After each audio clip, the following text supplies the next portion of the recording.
നമസ്കാരം. എല്ലാ പ്രിയപ്പെട്ട പ്രേക്ഷകർക്കും സൂപ്പർ പ്രൈം ടൈമിലേക്ക് സ്വാഗതം. പശ്ചിമേഷ്യ വീണ്ടും കത്തുകയാണ്. അമേരിക്ക ഇറാൻ യുദ്ധം കലുഷിതമാകുന്നു. തുടർച്ചയായ 7ാം ദിവസവും ഇറാന്റെ തന്ത്രപ്രധാന മേഖലകളിൽ അമേരിക്കയുടെ ആക്രമണം. പശ്ചിമേഷ്യയിലെ അമേരിക്കൻ സൈനിക താവളങ്ങളിലാണ് ഇറാന്റെ മറുപടി. അതിൽ കുവൈറ്റും ബഹ്റൈനും ജോർദാനുമുണ്ട്. ആഗോള സാമ്പത്തിക മേഖല വീണ്ടും ഭീതിയിലാണ്. എണ്ണവില തിളച്ചുയരുന്നു. ഓഹരികൾ തകർച്ചയുടെ പാതയിൽ. സ്വർണ്ണവില വീഴുന്നു. ഹോർമസ് തുറന്നുവെന്ന് ഡൊണാൾഡ് ട്രംപ് പറയുന്നു. പക്ഷേ ഇറാൻ പറയുന്നു അടച്ചുവെന്ന്. ഇന്ത്യൻ നാവികരെ ഹോർമസ് വഴി അയക്കരുതെന്ന നിർദ്ദേശം നൽകിക്കഴിഞ്ഞു. ഇതിനിടയിലാണ് റഷ്യ യുക്രൈൻ യുദ്ധം വീണ്ടും വഷളാകുന്നത്. എണ്ണവില വീണ്ടും ആളിക്കത്തുമെന്ന് ഉറപ്പിക്കാം. ട്രംപിന്റെ തീക്കളിയിൽ ലോകം വലയുമോ? നമുക്കൊപ്പം അതിഥികളായി മേജർ ജനറൽ ജേക്കബ് തരകൻ, അദ്ദേഹം കരസേനയിലെ മുൻ ഉദ്യോഗസ്ഥനാണ്. അതോടൊപ്പം ധനകാര്യ വിദഗ്ധൻ ആദികേശവൻ, ഡോക്ടർ ജോസഫ് ആന്റണി, അദ്ദേഹം വിദേശകാര്യ വിദഗ്ധനും ചരിത്രാധ്യാപകനുമാണ്. ഐസക് ജോൺ പട്ടാണിപ്പറമ്പിൽ, അദ്ദേഹം ഖലീജ് ടൈംസിന്റെ മാനേജിംഗ് എഡിറ്ററാണ്. എല്ലാ അതിഥികൾക്കും സൂപ്പർ പ്രൈം ടൈമിലേക്ക് സ്വാഗതം. ആദ്യം ശ്രീ ജേക്കബ് തരകൻ, ഈ യുദ്ധം തുടങ്ങുന്ന സമയത്ത് അന്ന് അമേരിക്കയും ഇസ്രയേലും പറഞ്ഞൊരു കാര്യമുണ്ട്. അത് ഇറാന്റെ ആണവായുധങ്ങളായിരുന്നു. അവിടെ നിന്നൊക്കെ ഇപ്പോൾ മാറി ഹോർമസ് തുറക്കുമോ, ഹോർമസ് അടയ്ക്കുമോ, ആ രീതിയിലേക്ക് കാര്യങ്ങൾ എത്തി നിൽക്കുകയാണ്. അപ്പോൾ യുദ്ധം എന്തിനാണ് ആരംഭിച്ചത്?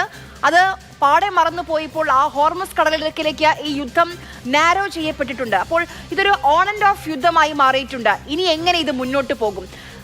ഈ ഡിപ്ലോമാറ്റിക് ചർച്ചകൾ നടക്കാൻ സാധ്യതയുണ്ടെന്ന് പറയുമ്പോഴും MOU ഒപ്പിട്ടു, പക്ഷെ പിന്നെയും യുദ്ധം തുടരുകയാണ്, ഒരു അവസാനമില്ലാതെ.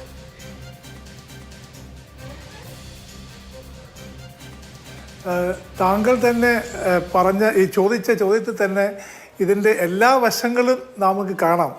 ഒരുപക്ഷെ ഈ ചോദ്യത്തിന് അത് സൈനികമായിട്ട് അവലോകനം ചെയ്യണമോ, അതോ പൊളിറ്റിക്കലി അവലോകനം ചെയ്യണോ, അതോ ഡിപ്ലോമാറ്റിക്കലി അവലോകനം ചെയ്യണോ, അതോ എക്കണോമിക്കലി ചെയ്യണോ എന്നാണ് ഇപ്പോഴത്തെ ഏറ്റവും വലിയ വിഷമം. താങ്കൾ പറഞ്ഞതുപോലെ തന്നെ ഈ തുടങ്ങിയ ടെർമിനൽ ഒബ്ജക്റ്റീവിലൊന്നും എത്താതെ യുദ്ധം നിർത്തിയെന്ന് ആദ്യമേ പ്രഖ്യാപിച്ചു, പിന്നെയും തുടങ്ങി, പിന്നെയും പ്രഖ്യാപിച്ചു യുദ്ധവിരാമം വിടാൻ പോവുകയാണെന്ന്. പിന്നെ കുറച്ച് ദിവസം വെടിപ്പ് നടന്നില്ല. പിന്നൊരു MOU വന്നു. ഇത് ഇപ്പോൾ നാം കാണുന്നത് ഒരു രാഷ്ട്രത്തലവൻ്റെ ഇഷ്ടാനിഷ്ടങ്ങൾക്ക് വഴിയായി ഇന്ന് വരെ ലോകം കാണാത്ത ഒരു അൺപ്രസിഡൻറ്റഡ് ഒരു ഡിപ്ലോമാറ്റിക് അല്ലെങ്കിൽ മിലിറ്ററി ആക്ഷനാണ് നാം കാണുന്നത്. ഇത് എങ്ങോട്ട് പോകും എന്ന് ചോദിച്ച ആ ചോദ്യത്തിന് ഒരുപക്ഷെ ട്രംപിന് പോലും മറുപടി പറയാൻ ഒക്കും എന്ന് എനിക്ക് തോന്നുന്നില്ല. ചർച്ചകളിലേക്ക് ഇനി വരുന്നതിന് മുമ്പ് 1-2 കാര്യം ഞാൻ സൂചിപ്പിക്കട്ടെ. ഇത് എന്തിനു വേണ്ടി തുടങ്ങി എന്ന് ചോദിച്ചാൽ നമുക്കെല്ലാവർക്കും ഉത്തരമുണ്ട്. അവർ പറഞ്ഞ 6-7 കാര്യങ്ങളുണ്ട്. അതൊന്നുമല്ല. ആർക്ക് വേണ്ടി എന്ന് ചോദിച്ചാൽ ഇന്ന് അത് നമുക്ക് സംശയമാണ്. ഇസ്രായേലിന് വേണ്ടിയാണോ, അതോ അമേരിക്കയ്ക്ക് വേണ്ടിയാണോ, അതോ വേറെ ആർക്കെങ്കിലും വേണ്ടിയാണോ? ഇതിൻ്റെ പരിണാമം എന്തായിരിക്കും എന്ന് ചോദിച്ചാൽ ഒരു പക്ഷേ ഏറ്റവും കൂടുതൽ നാം കാണുന്നത് കൊളാട്രൽ ഡാമേജ്, അതായത് നമ്മളെ പോലുള്ള ഈ 2 വശത്തും ഇല്ലാതെ ദുരിതം അനുഭവിക്കാൻ പോകുന്ന ലോക ജനതയാണ്. ഒരു പക്ഷേ നാം തിരിഞ്ഞു നോക്കുമ്പോൾ, ഇനി കുറച്ച് വർഷം കഴിഞ്ഞ ചരിത്രം തിരിഞ്ഞു നോക്കുമ്പോൾ ഇതായിരിക്കും ഭ്രാന്തമായ ഒരു യുദ്ധം എന്ന് പറയേണ്ടി വരും. അല്ലെങ്കിൽ ചരിത്രം ഇതിനെ അങ്ങനെയായിരിക്കും കുറിക്കുന്നത്. ഒരു ഭ്രാന്തമായ, ഒരു കാരണങ്ങളുമില്ലാത്ത, ഒരാളുടെ ഇഷ്ടാനിഷ്ടങ്ങൾക്ക് വഴങ്ങി നടന്ന ഒരു യുദ്ധം എന്നാണ് ഈ യുദ്ധത്തിനെ ചരിത്രം കുറിക്കുവാൻ പോകുന്നതാണ് എൻ്റെ വിശ്വാസം. ശരി. ശ്രീ ഐസക് ജോൺ, ഇതിപ്പം അമേരിക്കയുടെ സൈനിക താവളങ്ങൾ ഗൾഫ് മേഖലകളിൽ ആരംഭിച്ചപ്പോൾ അന്ന് ഗൾഫ് രാജ്യങ്ങൾക്ക് അമേരിക്ക കൊടുത്തൊരു വാക്കുണ്ട്, ഒരു നിലപാടുണ്ടായിരുന്നു. നിങ്ങളെ ഞങ്ങൾ സംരക്ഷിക്കും, അമേരിക്ക സംരക്ഷിക്കുമെന്ന്. സംരക്ഷണം പോയിട്ടിപ്പോൾ അമേരിക്ക കാരണം അവർ യുദ്ധത്തിലേക്ക് വലിച്ചിഴപ്പെടുകയാണ്. ജോർദാനും കുവൈറ്റും ബഹ്റൈനും ഒക്കെ യുദ്ധഭീതിയിൽ നിൽക്കുകയാണ്. നമ്മളിലേക്ക് വന്നാൽ പ്രവാസികളെ ബാധിക്കും. കുറേയധികം പ്രവാസികൾ മടങ്ങി വന്നിട്ടുണ്ട്. ഇനി എത്ര പേരുടെ തൊഴിൽ നഷ്ടപ്പെടും? ഇതെങ്ങനെ മുന്നോട്ട് പോകും എന്നതിനെ ആശ്രയിച്ചിരിക്കും ആ കാര്യങ്ങളൊക്കെ. അപ്പോൾ പറഞ്ഞ വാക്ക് സംരക്ഷണം കിട്ടിയില്ല, പക്ഷേ അമേരിക്ക കാരണം ഈ യുദ്ധത്തിന്റെ ഭാഗമാവുകയാണ് ഈ ഗൾഫ് രാജ്യങ്ങൾ. അവർ ഒരിക്കലും ആഗ്രഹിക്കാത്ത കാര്യം. ഇപ്പം നേരത്തെ സൂചിപ്പിച്ച പോലെ US-ൻ്റെയും ട്രംപിൻ്റെയും തന്ത്രപരമായ വീഴ്ചകളുടെ ഒരു പരമ്പരയാണ് ഈ യുദ്ധവും അതിനുശേഷം ഉണ്ടായ സംഭവങ്ങളും. ഒരുപാട് രീതിയിൽ അത് തെറ്റായ കണക്കുകൂട്ടലുണ്ടായി. ഇപ്പോൾ ഒരു എക്സിറ്റ് സ്ട്രാറ്റജി ഇല്ലാതെ ഏറ്റവും കൂടുതൽ കുഴയുന്നത് ട്രംപാണ്. ആര് ചോദിച്ച ചോദ്യം ഇതാണ്, എങ്ങനെയാണ് ഗൾഫ് രാജ്യങ്ങൾ ഇതിനെ നോക്കിക്കാണുന്നത്? അവിടെയാണ് US വീണ്ടും ഒരു വീഴ്ച പറ്റിയത്. US കൂടുതൽ ഒറ്റപ്പെടുകയാണ്.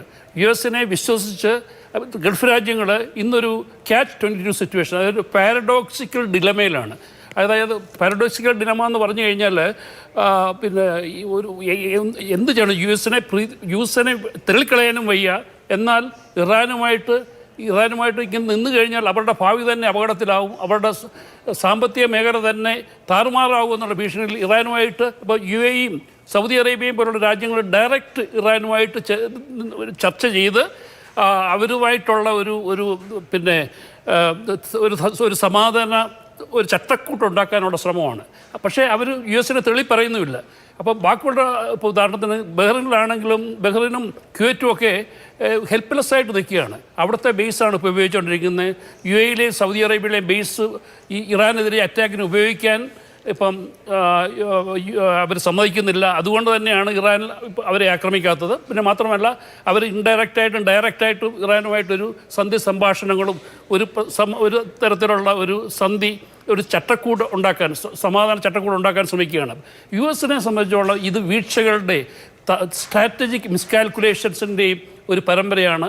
അവർ നേരത്തെ പറഞ്ഞ പോലെ അവർ തുടങ്ങിയത് എന്തിനാണെന്ന് അറിയാൻ വയ്യ. ഇത് തന്ത്രപ്രധാനമായിട്ട് ഇതിൽ നിന്ന് പിൻവലിയാൻ ഒക്കുമെന്ന് അറിയാൻ വയ്യാത്തൊരവസ്ഥയാണ്.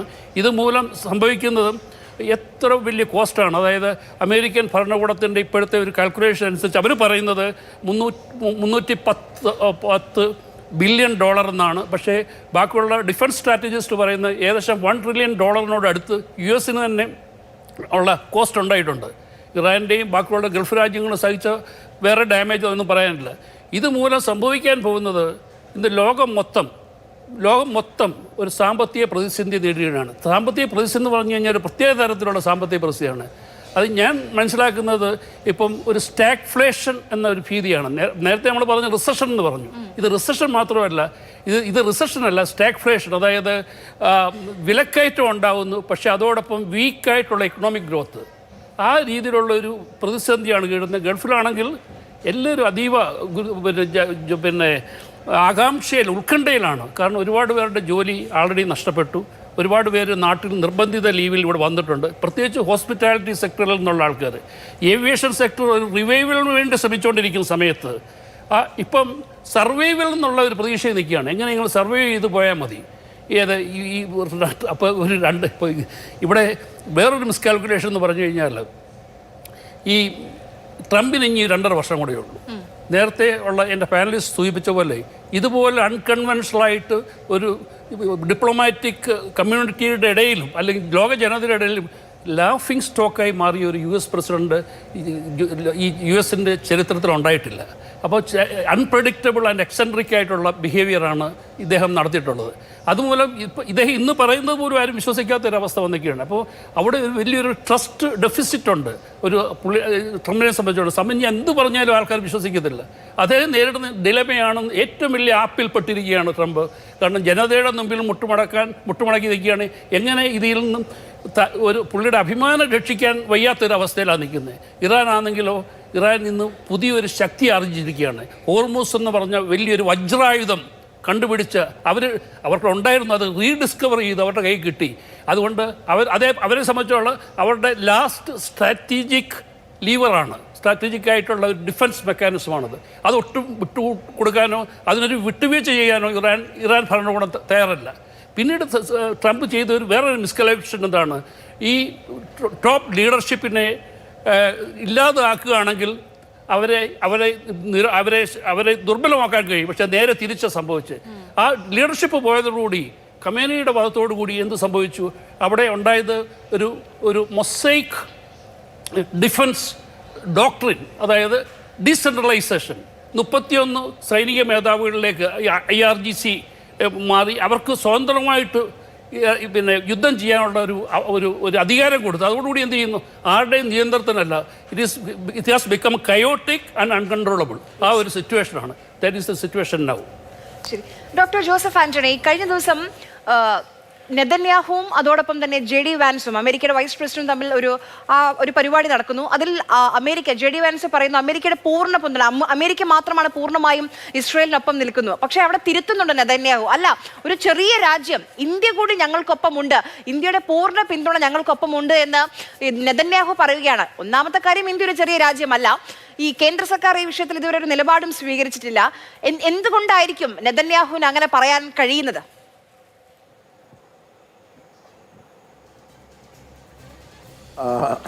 വളരെ വിചിത്രവും രസകരവുമായി എന്നാൽ ഭീതിജനകവുമായിട്ടാണ് ഈ യുദ്ധം മുന്നോട്ട് കൊണ്ടുപോയിക്കൊണ്ടിരിക്കുന്നത്. ആ സന്ദർഭത്തിൽ ഇവിടെ എൻ്റെ പാനലിസ്റ്റുകൾ സൂചിപ്പിച്ചതുപോലെ ഈ യുദ്ധം ഈ നിയമവിരുദ്ധമായ യുദ്ധം എന്നാണ് ഞാൻ പറയുന്നത്. ഈ ഇറാനെതിരെ അമേരിക്കയും ഇസ്രായേലും ആരംഭിച്ച നിയമവിരുദ്ധമായ യുദ്ധം അമേരിക്കയെയും ഇസ്രായേലിനെയും ലോകത്ത് ഒറ്റപ്പെടുത്തിയിരിക്കുകയാണ്. ഇപ്പോൾ ലോകത്ത് അമേരിക്കയിൽ അവർ ഒറ്റപ്പെടുന്നു, ഇസ്രായേലിൽ അവർ ഒറ്റപ്പെടുന്നു, ലോകത്തൊട്ടാകെ അവർ ഒറ്റപ്പെടുന്ന സ്ഥിതിയിലേക്ക് മാറിയിരിക്കുന്നു. അങ്ങനെ ലോകത്തൊട്ടാകെ ഒറ്റപ്പെടുന്ന സ്ഥിതിയിലേക്ക് മാറുമ്പോൾ ഞങ്ങളുടെ കൂടെ ചിലരൊക്കെ ഉണ്ട് എന്ന് സൂചിപ്പിക്കുന്നതിന് വേണ്ടിയിട്ട് മാത്രമാണ്, അതായത് ഇന്ത്യ പോലെയുള്ള രാജ്യം ഞങ്ങളോടൊപ്പം ഉണ്ട് എന്ന് പറയുമ്പോൾ തീർച്ചയായിട്ടും അതിനൊരു അംഗീകാരം അന്തർദേശീയ തലത്തിൽ ലഭിക്കും എന്നുള്ള ഒരു ധാരണ കൊണ്ടാണ് അദ്ദേഹം പറയുന്നത്. വാസ്തവത്തിൽ ഇവിടെ സംഭവിച്ചിരിക്കുന്ന ഒരു അവസ്ഥ, ഈ രണ്ട് രാജ്യങ്ങളും, അതായത് ഇസ്രായേലും അമേരിക്കയും ഇറാനിൽ യുദ്ധം ആരംഭിച്ചതോടുകൂടി സംഭവിച്ചിരിക്കുന്നത് ഈ എസ്കലേഷൻ ട്രാപ്പ് എന്ന് ഇൻ്റർനാഷണൽ പൊളിറ്റിക്സിൽ ഞങ്ങൾ പറയും. എസ്കലേഷൻ ട്രാപ്പിൽ പെട്ടിരിക്കുകയാണ് അമേരിക്കയും ഇറാനും എന്ന് നമുക്ക് പറയാം. ഈ റോബർട്ട് ജെർവിസ് എന്ന് പറയുന്ന ഒരു അമേരിക്കൻ ചിന്തകനുണ്ട്, എഴുത്തുകാരനാണ്, ഇൻ്റർനാഷണൽ പൊളിറ്റിക്സിലെ പ്രസിദ്ധനായ എഴുത്തുകാരനാണ്. അദ്ദേഹത്തിൻ്റെ perception and misperception in international politics എന്നൊരു പുസ്തകം അദ്ദേഹം എഴുതിയിട്ടുണ്ട്. അതിൽ അദ്ദേഹം പറയുന്നുണ്ട്, നമ്മുടെ കാഴ്ചപ്പാടുകൾ, ഈ കാഴ്ചപ്പാടുകൾ തെറ്റാണെങ്കിൽ നമുക്ക് ആ തെറ്റായ കാഴ്ചപ്പാടുകൾ പിന്നെ കോഗ്നിറ്റീവ് ബയാസ് എന്ന് പറയുന്നത്, അതായത് നമ്മുടെ തെറ്റായ കാഴ്ചപ്പാടിലേക്ക് നമ്മൾ കൂടുതൽ പോകുന്ന അവസ്ഥയിലേക്ക് നമ്മൾ നയിക്കും. ഈ പുതിയ വിവരങ്ങൾ ലഭിക്കുമ്പോൾ നമ്മൾ തെറ്റായ ഒരു കോഗ്നിറ്റീവ് ബയാസിലേക്ക് നമ്മൾ പോകും. ആ കോഗ്നിറ്റീവ് ബയാസിലേക്ക് പോകുമ്പോൾ നമ്മൾ യുദ്ധത്തിലേക്ക് ചാടി ഇറങ്ങും. അങ്ങനെ യുദ്ധത്തിലേക്ക് ചാടി ഇറങ്ങിക്കഴിഞ്ഞാൽ നമുക്കതിൽ നിന്ന് പിൻവലിയാൻ കഴിയത്തില്ല. ഓരോ ഘട്ടം കഴിയും തോറും നമ്മൾ ഈ എസ്കലേഷൻ ട്രാപ്പിലേക്ക് വീണു പോകും എന്നാണ് അദ്ദേഹം പറയുന്നത്. ഇവിടെ സംഭവിച്ചെന്താ, ഈ യുദ്ധം തുടങ്ങിയത് തന്നെ തെറ്റാണ്. അതുകൊണ്ട് തന്നെ യുദ്ധത്തിൽ നിന്ന് പുറത്തു പോകാനായിട്ട് ബുദ്ധിമുട്ടാണ്. അവർ പറഞ്ഞ കാര്യങ്ങൾ ഈ നമ്മൾ ചിലപ്പോൾ പറയും, അമേരിക്ക പറഞ്ഞ ഒന്നാമത്തെ കാര്യം അവിടുത്തെ റെഷീം ചേഞ്ചാണ്, ഭരണകൂട മാറ്റം. എല്ലാവരും പറയുന്നത് ഭരണകൂട നാട്ടിൽ നടത്താൻ അമേരിക്ക വിജയിച്ചില്ല എന്നാണ്. പക്ഷേ അമേരിക്ക ഭരണകൂട മാറ്റം നടത്തുന്നതിൽ വിജയിച്ചു. പക്ഷേ അവരാഗ്രഹിച്ച കണക്കുള്ള വിജയമല്ല ഉണ്ടായതെന്നുള്ളതാണ് പ്രശ്നം. എന്താണ് ആ മാറ്റം? നമുക്കെല്ലാവർക്കും അറിയാം, ഈ അന്തരിച്ച പരമോന്നത നേതാവായിട്ടുള്ള അലി ഖമനൈ വാസ്തവത്തിൽ അവിടെ ഒരു ഭരണകൂടത്തിൻ്റെ അവിടെ ഭരണകൂടത്തിൽ ഒരു കോൺസെൻസസ് ഉണ്ടാക്കുന്നതിന് വളരെ ശക്തമായ നേതൃത്വം നൽകിയ ഭരണാധികാരിയാണ്. അതായത് IRGC എന്ന് പറയുന്ന ഒരു വിഭാഗവും സേന, ഒരു തീവ്രവാദ നിലപാടുള്ള ഒരു വിഭാഗവും, പെസഷ്ക്യാൻ പോലെയുള്ള മിതവാദികളായിട്ടുള്ള ഒരു വിഭാഗവും അവിടുത്തെ ഇറാനിയൻ ഭരണകൂടത്തിലുണ്ട്, ഇറാനിയൻ രാഷ്ട്രീയത്തിലുണ്ട്. അപ്പോൾ ഈ പ്രധാനപ്പെട്ട തീരുമാനങ്ങൾ വിദേശകാര്യ രംഗത്തെയും അതുപോലെ തന്നെ പ്രതിരോധ രംഗത്തെയും തീരുമാനങ്ങൾ എടുക്കുന്ന പൂർണ്ണമായും IRGC ആണ്. പക്ഷേ ആ രാജ്യത്തിൻ്റെ വിദേശകാര്യങ്ങളിലും മറ്റുമുള്ള തീരുമാനങ്ങൾ എടുക്കുമ്പോൾ ഈ രണ്ട് കൂട്ടരും ഇരുന്ന് ആലോചിക്കുമ്പോൾ ആ രണ്ട് കൂട്ടരുടെയും ആലോചനകളിൽ ഉയർന്നു വരുന്ന കാര്യങ്ങൾ കേട്ടതിന് ശേഷം ഒരു സമാധാനപൂർണ്ണമായ സമവായത്തിൽ എത്തിച്ചേരുന്ന ആളായിരുന്നു അലി ഖമനൈ. അദ്ദേഹത്തെ വധിച്ചു. ആ യുദ്ധം തുടങ്ങി, അതായത് നമുക്കെല്ലാവർക്കും അറിയാം, അത് തന്നെ ഒരു നിയമലംഘനമാണ്. കാരണം ഏതെല്ലാം രാജ്യങ്ങൾ തമ്മിൽ യുദ്ധങ്ങളുണ്ട്, ഇന്ത്യയും പാകിസ്ഥാനും തമ്മിൽ യുദ്ധം നടക്കുന്നു, ചൈനയും ഇന്ത്യയും തമ്മിൽ യുദ്ധം നടന്നിട്ടുണ്ട്, ഏതെല്ലാം രാജ്യങ്ങളുമായി യുദ്ധം നടക്കുന്നു. ആ യുദ്ധങ്ങളിലെല്ലാം ആ രാജ്യത്തിൻ്റെ ഭരണാധികാരികളെ ആരെങ്കിലും കൊന്നിട്ടുണ്ടോ? നേരിട്ട് ആക്രമിച്ച് കൊന്നിട്ടില്ല. അപ്പോൾ ഈ വാർ ബൈ ഡീകാപ്പിറ്റേഷൻ എന്നൊക്കെ പറയുന്ന തരത്തിൽ ആൾക്കാരുടെ ഭരണാധികാരികളെ കൊന്നുകൊണ്ട് ഭരണമാറ്റമാണ് ആഗ്രഹിച്ചത്. പക്ഷേ അവിടെ ഇപ്പോൾ എന്താ സംഭവിച്ചത്? അലി ഖമനൈ മാറിയതോട് കൂടിയിട്ട് ഇറാൻ്റെ ഭരണം പൂർണ്ണമായും തീവ്രവാദ വിഭാഗത്തിൻ്റെ കയ്യിലെത്തി. അതായത് ഇങ്ങനെ ഒരു MOU 14 MOU പോലും ഒപ്പിടരുത്, അമേരിക്കയുമായിട്ട് നമുക്ക് നിരന്തരം യുദ്ധം ചെയ്താൽ മതി എന്ന് പറഞ്ഞ വിഭാഗമുണ്ട്. ആ വിഭാഗം എന്ന് പറയുന്നത് തീവ്രവാദ വിഭാഗമാണ്. ആ തീവ്രവാദ വിഭാഗമാണ് ഇന്ന് കാര്യങ്ങളെ നിയന്ത്രിക്കുന്നത് എന്ന് നമ്മൾ കാണണം. അപ്പോൾ നമ്മൾ കാണേണ്ട കാര്യം, ഒരു വളരെ സമാധാനപരമായി പരിഹരിച്ച ഒരു പ്രശ്നം, അതായത് നമ്മൾ പറയുമല്ലോ, ഈ മുറിവ് കുത്തി വീണ്ടും വലിയ മുറിവാക്കിയിട്ട് അതിൽ മരുന്ന് വെക്കുന്ന പോലെ, ഒബാമ 2015 വളരെ തന്ത്രപരമായി വളരെ അവധാനതയോടുകൂടി 2-2.5 വർഷം നിരന്തരമായ ചർച്ചകൾ നടത്തി ഇറാൻ്റെ മുമ്പിൽ നിങ്ങൾ ആണവ ചർച്ചയ്ക്ക് വന്നില്ലെങ്കിൽ നിങ്ങളെ ആക്രമിക്കും, ഉപരോധം ഏർപ്പെടുത്തും എന്നൊക്കെ നിരന്തരം സമ്മർദ്ദം ചെലുത്തിയതിൻ്റെ ഫലമായിട്ടാണ് 2015 ഒരു കരാർ ഒപ്പിട്ടത്. ആ കരാറിൽ വളരെ കൃത്യമായി ഇറാൻ പറഞ്ഞിരുന്നു, ഞങ്ങൾക്ക് ആണവ പദ്ധതിയില്ല, ആണവായുധ പദ്ധതിയില്ല, ഞങ്ങൾക്ക് സമാധാനപരമായ ആവശ്യങ്ങൾക്കുള്ള ആണവായുധ പദ്ധതികൾ മാത്രമേ ഉള്ളൂ. അതുകൊണ്ട് തന്നെ ഞങ്ങളുടെ ആണവ കേന്ദ്രങ്ങളിൽ ഈ ഇൻ്റർനാഷണൽ അറ്റോമിക് എനർജി ഏജൻസിയുടെ ഇൻസ്പെക്ടർമാരെ ഞങ്ങൾ പരിശോധനയ്ക്ക് വിടും. അങ്ങനെ 2015 ഒപ്പിട്ടതിന് ശേഷം 2018 വരെ നിരന്തരമായി ഇൻ്റർനാഷണൽ അറ്റോമിക് എനർജി ഏജൻസിയുടെ ഇൻസ്പെക്ടർമാർ ഈ ആണവ കേന്ദ്രങ്ങളിൽ പോവുകയും അവരെല്ലാ വർഷവും പുറപ്പെടുവിച്ച റിപ്പോർട്ടുകളോട് പറഞ്ഞു ഇറാൻ ഈ കരാറിലെ വ്യവസ്ഥകൾ കൃത്യമായി പാലിക്കുന്നുണ്ട് എന്ന് പറഞ്ഞു. അങ്ങനെ ഇരിക്കുമ്പോഴാണ് നമുക്കറിയാം 2015 ഒബാമ ഈ കരാറിൽ ഒപ്പിടുമ്പോൾ അന്ന് പ്രധാനമന്ത്രിയായിരുന്ന ഈ ബെഞ്ചമിൻ നെതന്യാഹു എന്ന പ്രധാനമന്ത്രി അമേരിക്കൻ കോൺഗ്രസിനെ, അതായത് അമേരിക്കൻ പ്രസിഡന്റ് തലയ്ക്ക് മുകളിലൂടെ അമേരിക്കൻ കോൺഗ്രസിൽ വന്ന് അഭിസംബോധന ചെയ്തുകൊണ്ട് അമേരിക്കൻ പ്രസിഡന്റിനെയും ഇറാൻ കരാറിനെയും അട്ടിമറിക്കാൻ ശ്രമിച്ചു. പക്ഷേ അട്ടിമറിക്കാൻ കഴിഞ്ഞില്ല. അങ്ങനെ ഇരിക്കുമ്പോഴാണ് ട്രംപ് വരുമ്പോൾ അദ്ദേഹത്തെ സ്വാധീനിച്ചുകൊണ്ട് ആ കരാറിൽ നിന്ന് പിന്മാറി. അതോടുകൂടിയിട്ടാണ് കരാറിൽ നിന്ന് പിന്മാറുക മാത്രമല്ല, ആ കരാർ പിന്മാറിയതോടുകൂടി ഇറാന്റെ മുകളിൽ കൂടുതൽ ഉപരോധങ്ങൾ ഏർപ്പെടുത്തി.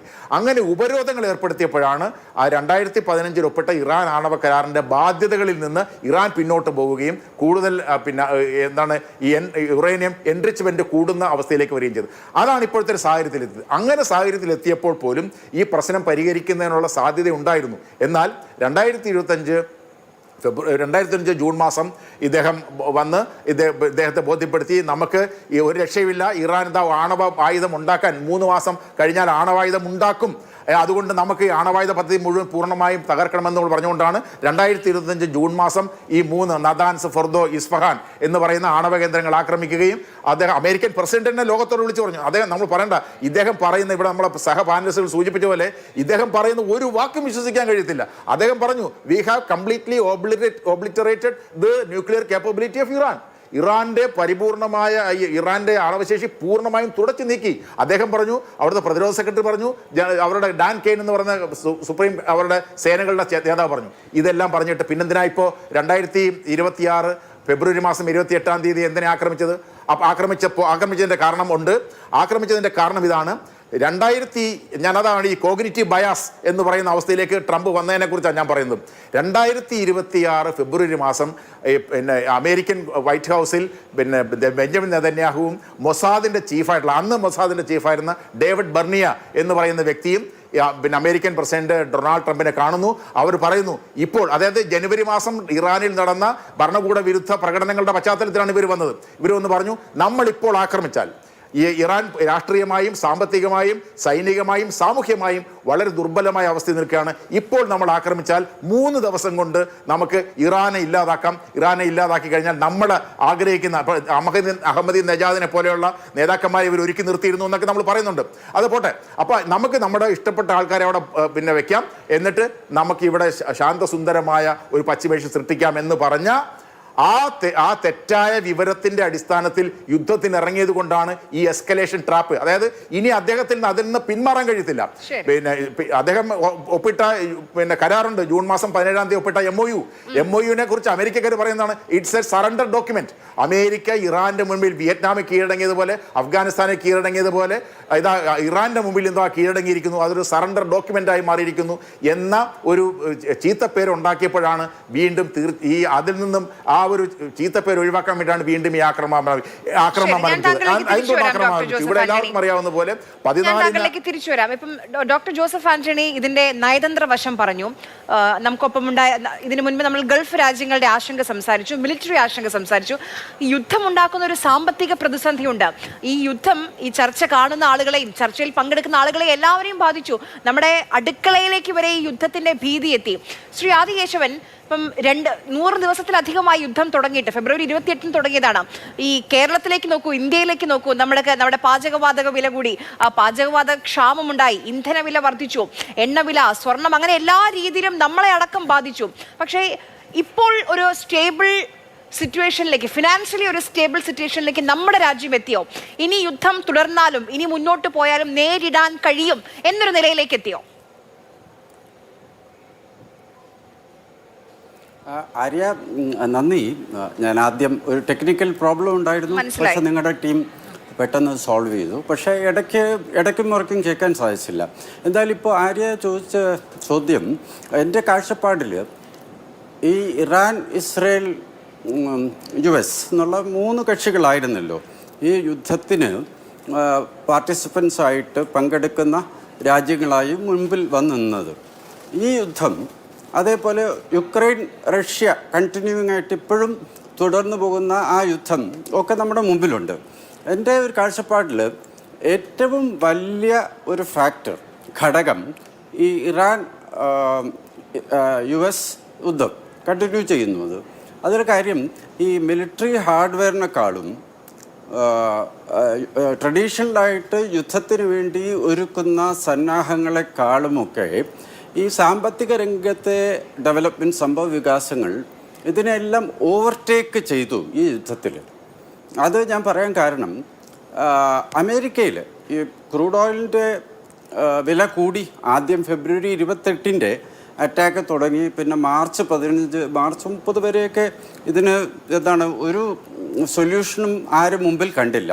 അപ്പോൾ ആ സമയത്ത് അമേരിക്കൻ വിപണിയിലടക്കം ഓയിലിൻ്റെ പ്രൈസ് കുതിച്ചുയരുകയും അമേരിക്കൻ റീറ്റെയിൽ കസ്റ്റമേഴ്സ് ഉണ്ട്, അതായത് എന്നെയും നിങ്ങളെയും പോലെ സാധാരണക്കാർ പെട്രോൾ പമ്പിൽ ചെന്ന് ഈ ഗ്യാസലിൻ എന്ന് പറയുന്ന അവരുടെ ആ ഇന്ധനം നിറയ്ക്കുമ്പോൾ അതിൻ്റെ വില അറ്റ്ലീസ്റ്റ് ചില സ്ഥലങ്ങളിലെങ്കിലും, ന്യൂയോർക്കിൽ പ്രത്യേകിച്ചും ഉണ്ടായിരുന്നു, അതിന് മുമ്പേ ഉണ്ടായിരുന്ന ഫെബ്രുവരി 28 മുമ്പേ ഉണ്ടായിരുന്ന വിലയുടെ ഇരട്ടി വില അവിടെ ഉപഭോക്താക്കൾ കൊടുക്കേണ്ടി വന്നു, സാധാരണക്കാർ.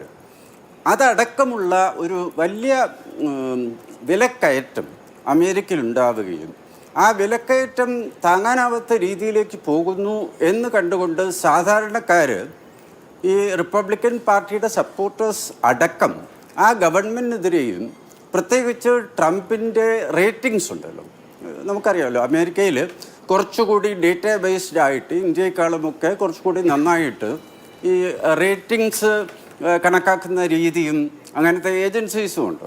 അപ്പോൾ ട്രംപിൻ്റെ റേറ്റിംഗ്, പബ്ലിക് അപ്രൂവൽ കുത്തനെ ഇടിഞ്ഞു എന്നുള്ളതും വസ്തുതയാണ്. അതുകൊണ്ടാണ് പ്രധാനമായിട്ടും ട്രംപ് നേരത്തെ പറഞ്ഞ ആ പൊസിഷൻസിനെ കുറിച്ചൊക്കെ ഈ ബഹുമാന്യ പാനലിലെ ആൾക്കാർ പറഞ്ഞു കഴിഞ്ഞു.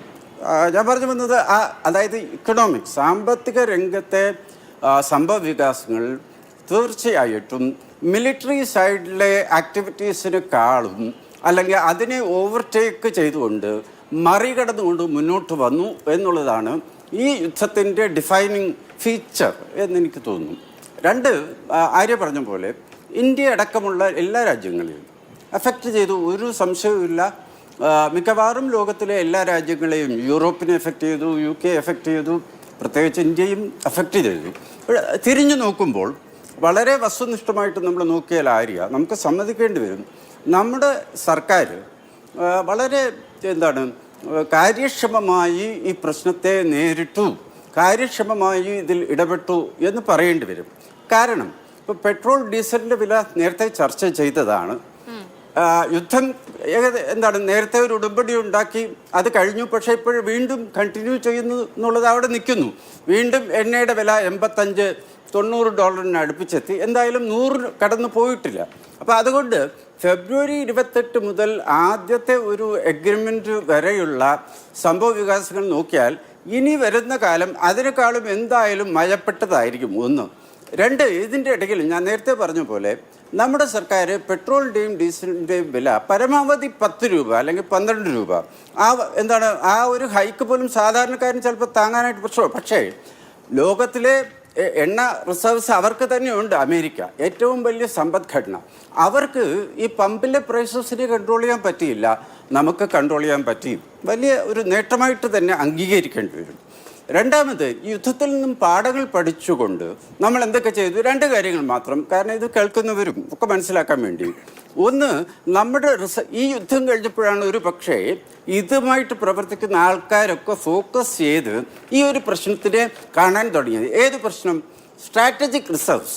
നമ്മുടെ രാജ്യത്ത് പെട്രോൾ, ഡീസൽ അത്യാവശ്യം വേണമെന്നുണ്ടെങ്കിൽ നമ്മുടെ കരുതൽ അത്ര വലുതല്ല. ഇപ്പോഴും മാംഗ്ലൂരിലോ വിശാഖപട്ടണത്തിലോ അങ്ങനെ 2-3 സ്ഥലങ്ങളിലേ ഉള്ളൂ.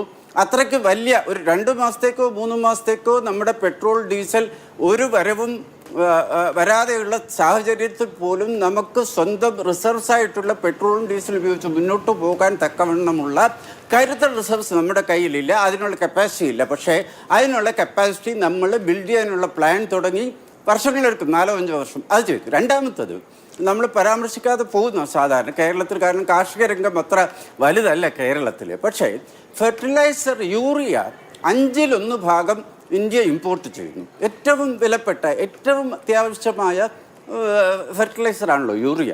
അപ്പോൾ ഇന്നലെ അതിൻ്റെ ഡിസിഷൻ വന്നു, നമുക്കുള്ള ഗ്യാപ്പ് 40 ദശലക്ഷം ടണ്ണാണ് ഡിമാൻഡ്, 30 ദശലക്ഷം ടണ്ണേ നമുക്ക് കപ്പാസിറ്റി ഉള്ളൂ. 10 ദശലക്ഷം ടണ്ണിൻ്റെ കപ്പാസിറ്റി ബിൽഡ് ചെയ്യാൻ വേണ്ടിയിട്ടുള്ള അനുവാദവും ഒരു എസ്റ്റിമേറ്റും ഇന്നലെ സർക്കാർ അംഗീകരിച്ചു. അപ്പം നമ്മളിതിൽ നിന്ന് പാഠങ്ങൾ പഠിക്കുന്നു. എന്താണ് ഒരു മിഡ് ടേമിൽ എന്തൊക്കെ ചെയ്യാൻ പറ്റും എന്നുള്ളതിൻ്റെ നടപടികളാവുന്നു. പെട്ടെന്ന് എടുത്ത കൺട്രോൾ ചെയ്യാവുന്ന കാര്യങ്ങൾ പരമാവധി കൺട്രോൾ ചെയ്തു.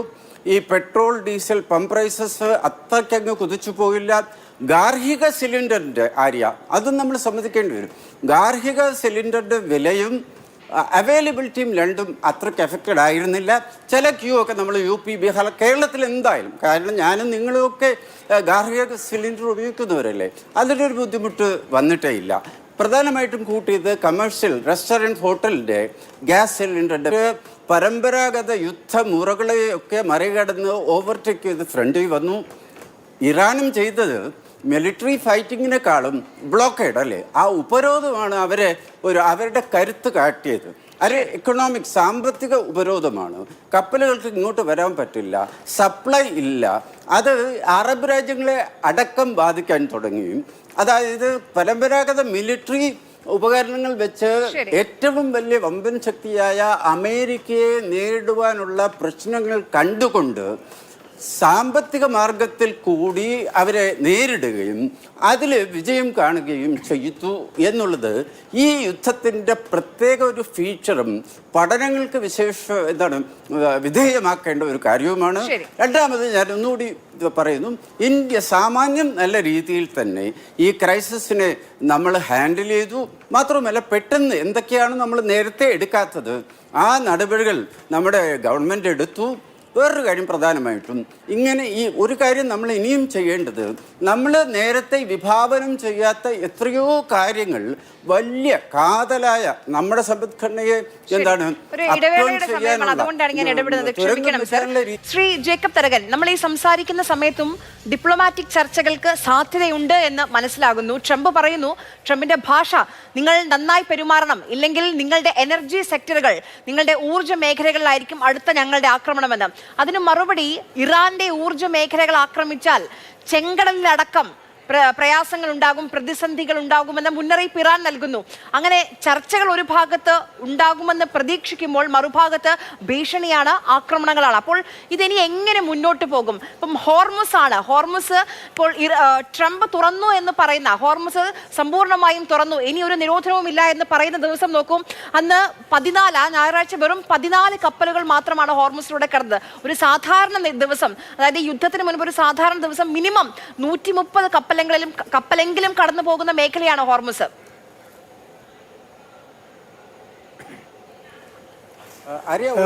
ട്രംപിന്റെ വാദങ്ങൾ അല്ലെങ്കിൽ അയാളുടെ ക്ലെയിംസും ഒക്കെ നമുക്ക് എല്ലാവർക്കും അറിയാവുന്നതാണ്.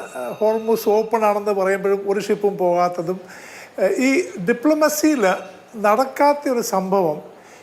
You don't put threat, open threat പറഞ്ഞല്ല ഡിപ്ലോമസി ചെയ്യുന്നത്. ഈ നെഗോസിയേഷന് വരുമ്പം രണ്ട് പാർട്ടിക്കും ആദ്യമേ ഉള്ളതൊരു ഡീസൻസി എന്ന് പറഞ്ഞാൽ അവർക്ക് ഒരു ഡിപ്ലോമാറ്റിക് ലെവലുണ്ട്. അതിലൊരു സംസാരിക്കേണ്ട രീതിയുണ്ട്.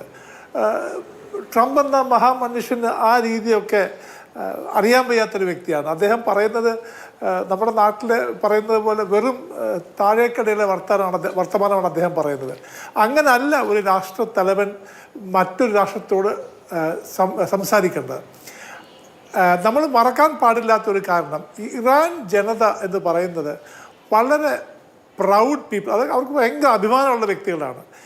ഇത്ര വർഷങ്ങൾ അവർക്ക് ഈ ഉപരോധം ഉണ്ടായിട്ടും ഒരു പ്രാവശ്യം പോലും അമേരിക്കയ്ക്ക് തലകുനിച്ച് കൊടുക്കാൻ തയ്യാറല്ലാത്ത അഭിമാനമുള്ള സെൽഫ് റെസ്പെക്റ്റ് ഉള്ളൊരു നേഷനാണ് ഇറാൻ. അവരോട് ഇങ്ങനെയൊക്കെ പറഞ്ഞു കഴിഞ്ഞാൽ ട്രംപിൻ്റെ മാത്രം ദൗർബല്യം കാണിക്കുന്ന ഒരു ഡിക്ലറേഷനാണ് ട്രംപ് ഇപ്പം ചെയ്തേക്കുന്നത്. ഇനി ഇതിനകത്തുള്ള ഒരു പ്രശ്നമെന്ന് പറയുന്നത് ട്രംപിന് എങ്ങനെങ്കിലും ഒരു ഫേസ് സേവിങ് എക്സിറ്റ് വേണം. അതായത് അദ്ദേഹം ജയിച്ചു എന്ന് കാണിക്കുവാൻ തക്കതായ എന്തെങ്കിലും ഒരു ടേക്ക് അവേ അദ്ദേഹത്തിന് വേണം. അത് ഇറാൻ കൊടുക്കാൻ തയ്യാറല്ല. എത്രത്തോളം ഇതിനെ പ്രൊലോങ് ചെയ്യാമോ, നീട്ടാമോ, അത്രത്തോളം അമേരിക്കയ്ക്ക് ക്ഷീണം വരുത്തേ ഉള്ളൂ. നേരത്തെ ഒരു പാനലിസ്റ്റ് സൂചിപ്പിച്ചതുപോലെ ഈ വാർ ഫൈറ്റിംഗ്, അതായത് യുദ്ധമുറകളുടെ പുതിയൊരു രീതി തന്നെയാണ് നാം ഇവിടെ കാണുന്നത്. ഈ ഡ്രോൺസ് എന്നൊക്കെ പറയുന്നത് യുക്രൈൻ റഷ്യ വാറിലാണ് ഇത്രയും അങ്ങോട്ട് അത് മാനിഫെസ്റ്റ് ചെയ്ത്. പക്ഷേ ഇറാൻ യുദ്ധം വന്നപ്പോഴത്തേക്ക് എക്കണോമിക് മീൻസ്, നമ്മൾ പണ്ട് പറയും വാർ is the military means of diplomacy, അതായത് യുദ്ധം ഡിപ്ലോമസിയുടെ ഒരു കൈയാണെന്നാണ്. പക്ഷേ ഇപ്പം യുദ്ധത്തിൻ്റെ ആ കോണ്ടൂർസ് എല്ലാം മാറി എക്കണോമിക് ഒരു ആക്ടിവിറ്റീസിനെ ഒരു ആയുധമാക്കിയാണ് ഇപ്പം ട്രംപും ഇറാനും ചെയ്യുന്നത്. പക്ഷേ അൺഫോർച്ചുനേറ്റ്ലി ഇതിൻ്റെ കൊളാറ്ററൽ ഡാമേജ് വരുന്നത് ഈ യുദ്ധത്തിലൊന്നും പങ്കെടുക്കാത്ത ഏഷ്യൻ കൺട്രീസാണ് ഏറ്റവും കൂടുതൽ ഡാമേജ് വന്നേക്കുന്നത്. ഇതിനകത്ത് ഒരു കാര്യം നാം മനസ്സിലാക്കേണ്ടത്, ഇത് ഏഷ്യൻ രാജ്യത്തെ മാത്രമല്ല, ഇത് ബാധിക്കുന്നത് എന്താ പറയുന്ന കാസ്കേഡിങ് എഫക്റ്റ് വന്നിട്ട് ലോകം മൊത്തം ഇതിനെ ബാധിക്കുന്നുണ്ടെന്നുള്ളൊരു സംശയമില്ല. നേരത്തെ ഒരു പാനൽ സൂചിപ്പിച്ചിരുന്നു നമ്മളുടെ യൂറിയയെ പറ്റി. ഈ പ്രാവശ്യത്തെ ഖരീഫ് സീസണിൻ്റെ യൂറിയ ഒരു പക്ഷേ നമുക്ക് തികയുമായിരിക്കും, അല്ലെങ്കിൽ തികയ്ക്കാം. പക്ഷേ യുദ്ധം ഇങ്ങനെ മുമ്പോട്ട് പോയി കഴിഞ്ഞാൽ നമ്മുടെ അഗ്രികൾച്ചറൽ എക്കണോമിയെ ഇത് വളരെ സാരമായി ബാധിക്കും എന്നതിന് ഒരു സംശയവും വേണ്ട. ഞാൻ നമ്മുടെ ഗവൺമെൻറ്റിൻ്റെ പോളിസിയെ പറ്റിയോ അല്ലെങ്കിൽ അതിൻ്റെ വരും പറയാളെ പറ്റി നല്ല ഡിസ്കഷൻ ചെയ്യുന്നത്. പക്ഷേ ഇതിന് വരാൻ പോകുന്ന ആഘാതങ്ങൾ നാം ഇത് കണ്ടു തുടങ്ങിയിട്ടേ ഉള്ളൂ. ഈ യുദ്ധം എത്രയും പെട്ടെന്ന് തീർന്നില്ലെങ്കിൽ ഇതിൻ്റെ കാസ്കേഡിങ് എഫക്റ്റും അതിൻ്റെ ക്യുമുലേറ്റീവ് എഫക്റ്റും ഓരോ എക്കണോമിയും ബാധിക്കും. അതൊരു ഡിപ്രഷനിലേക്ക്, പണ്ട് 1939 ഡിപ്രഷനേക്കാളൊക്കെ മുമ്പോട്ട് പോകാൻ ഉള്ള ചാൻസ് ഈ യുദ്ധം നീണ്ടുപോയാൽ കാണും എന്നുള്ളത് ഒരു സംശയം വേണ്ട.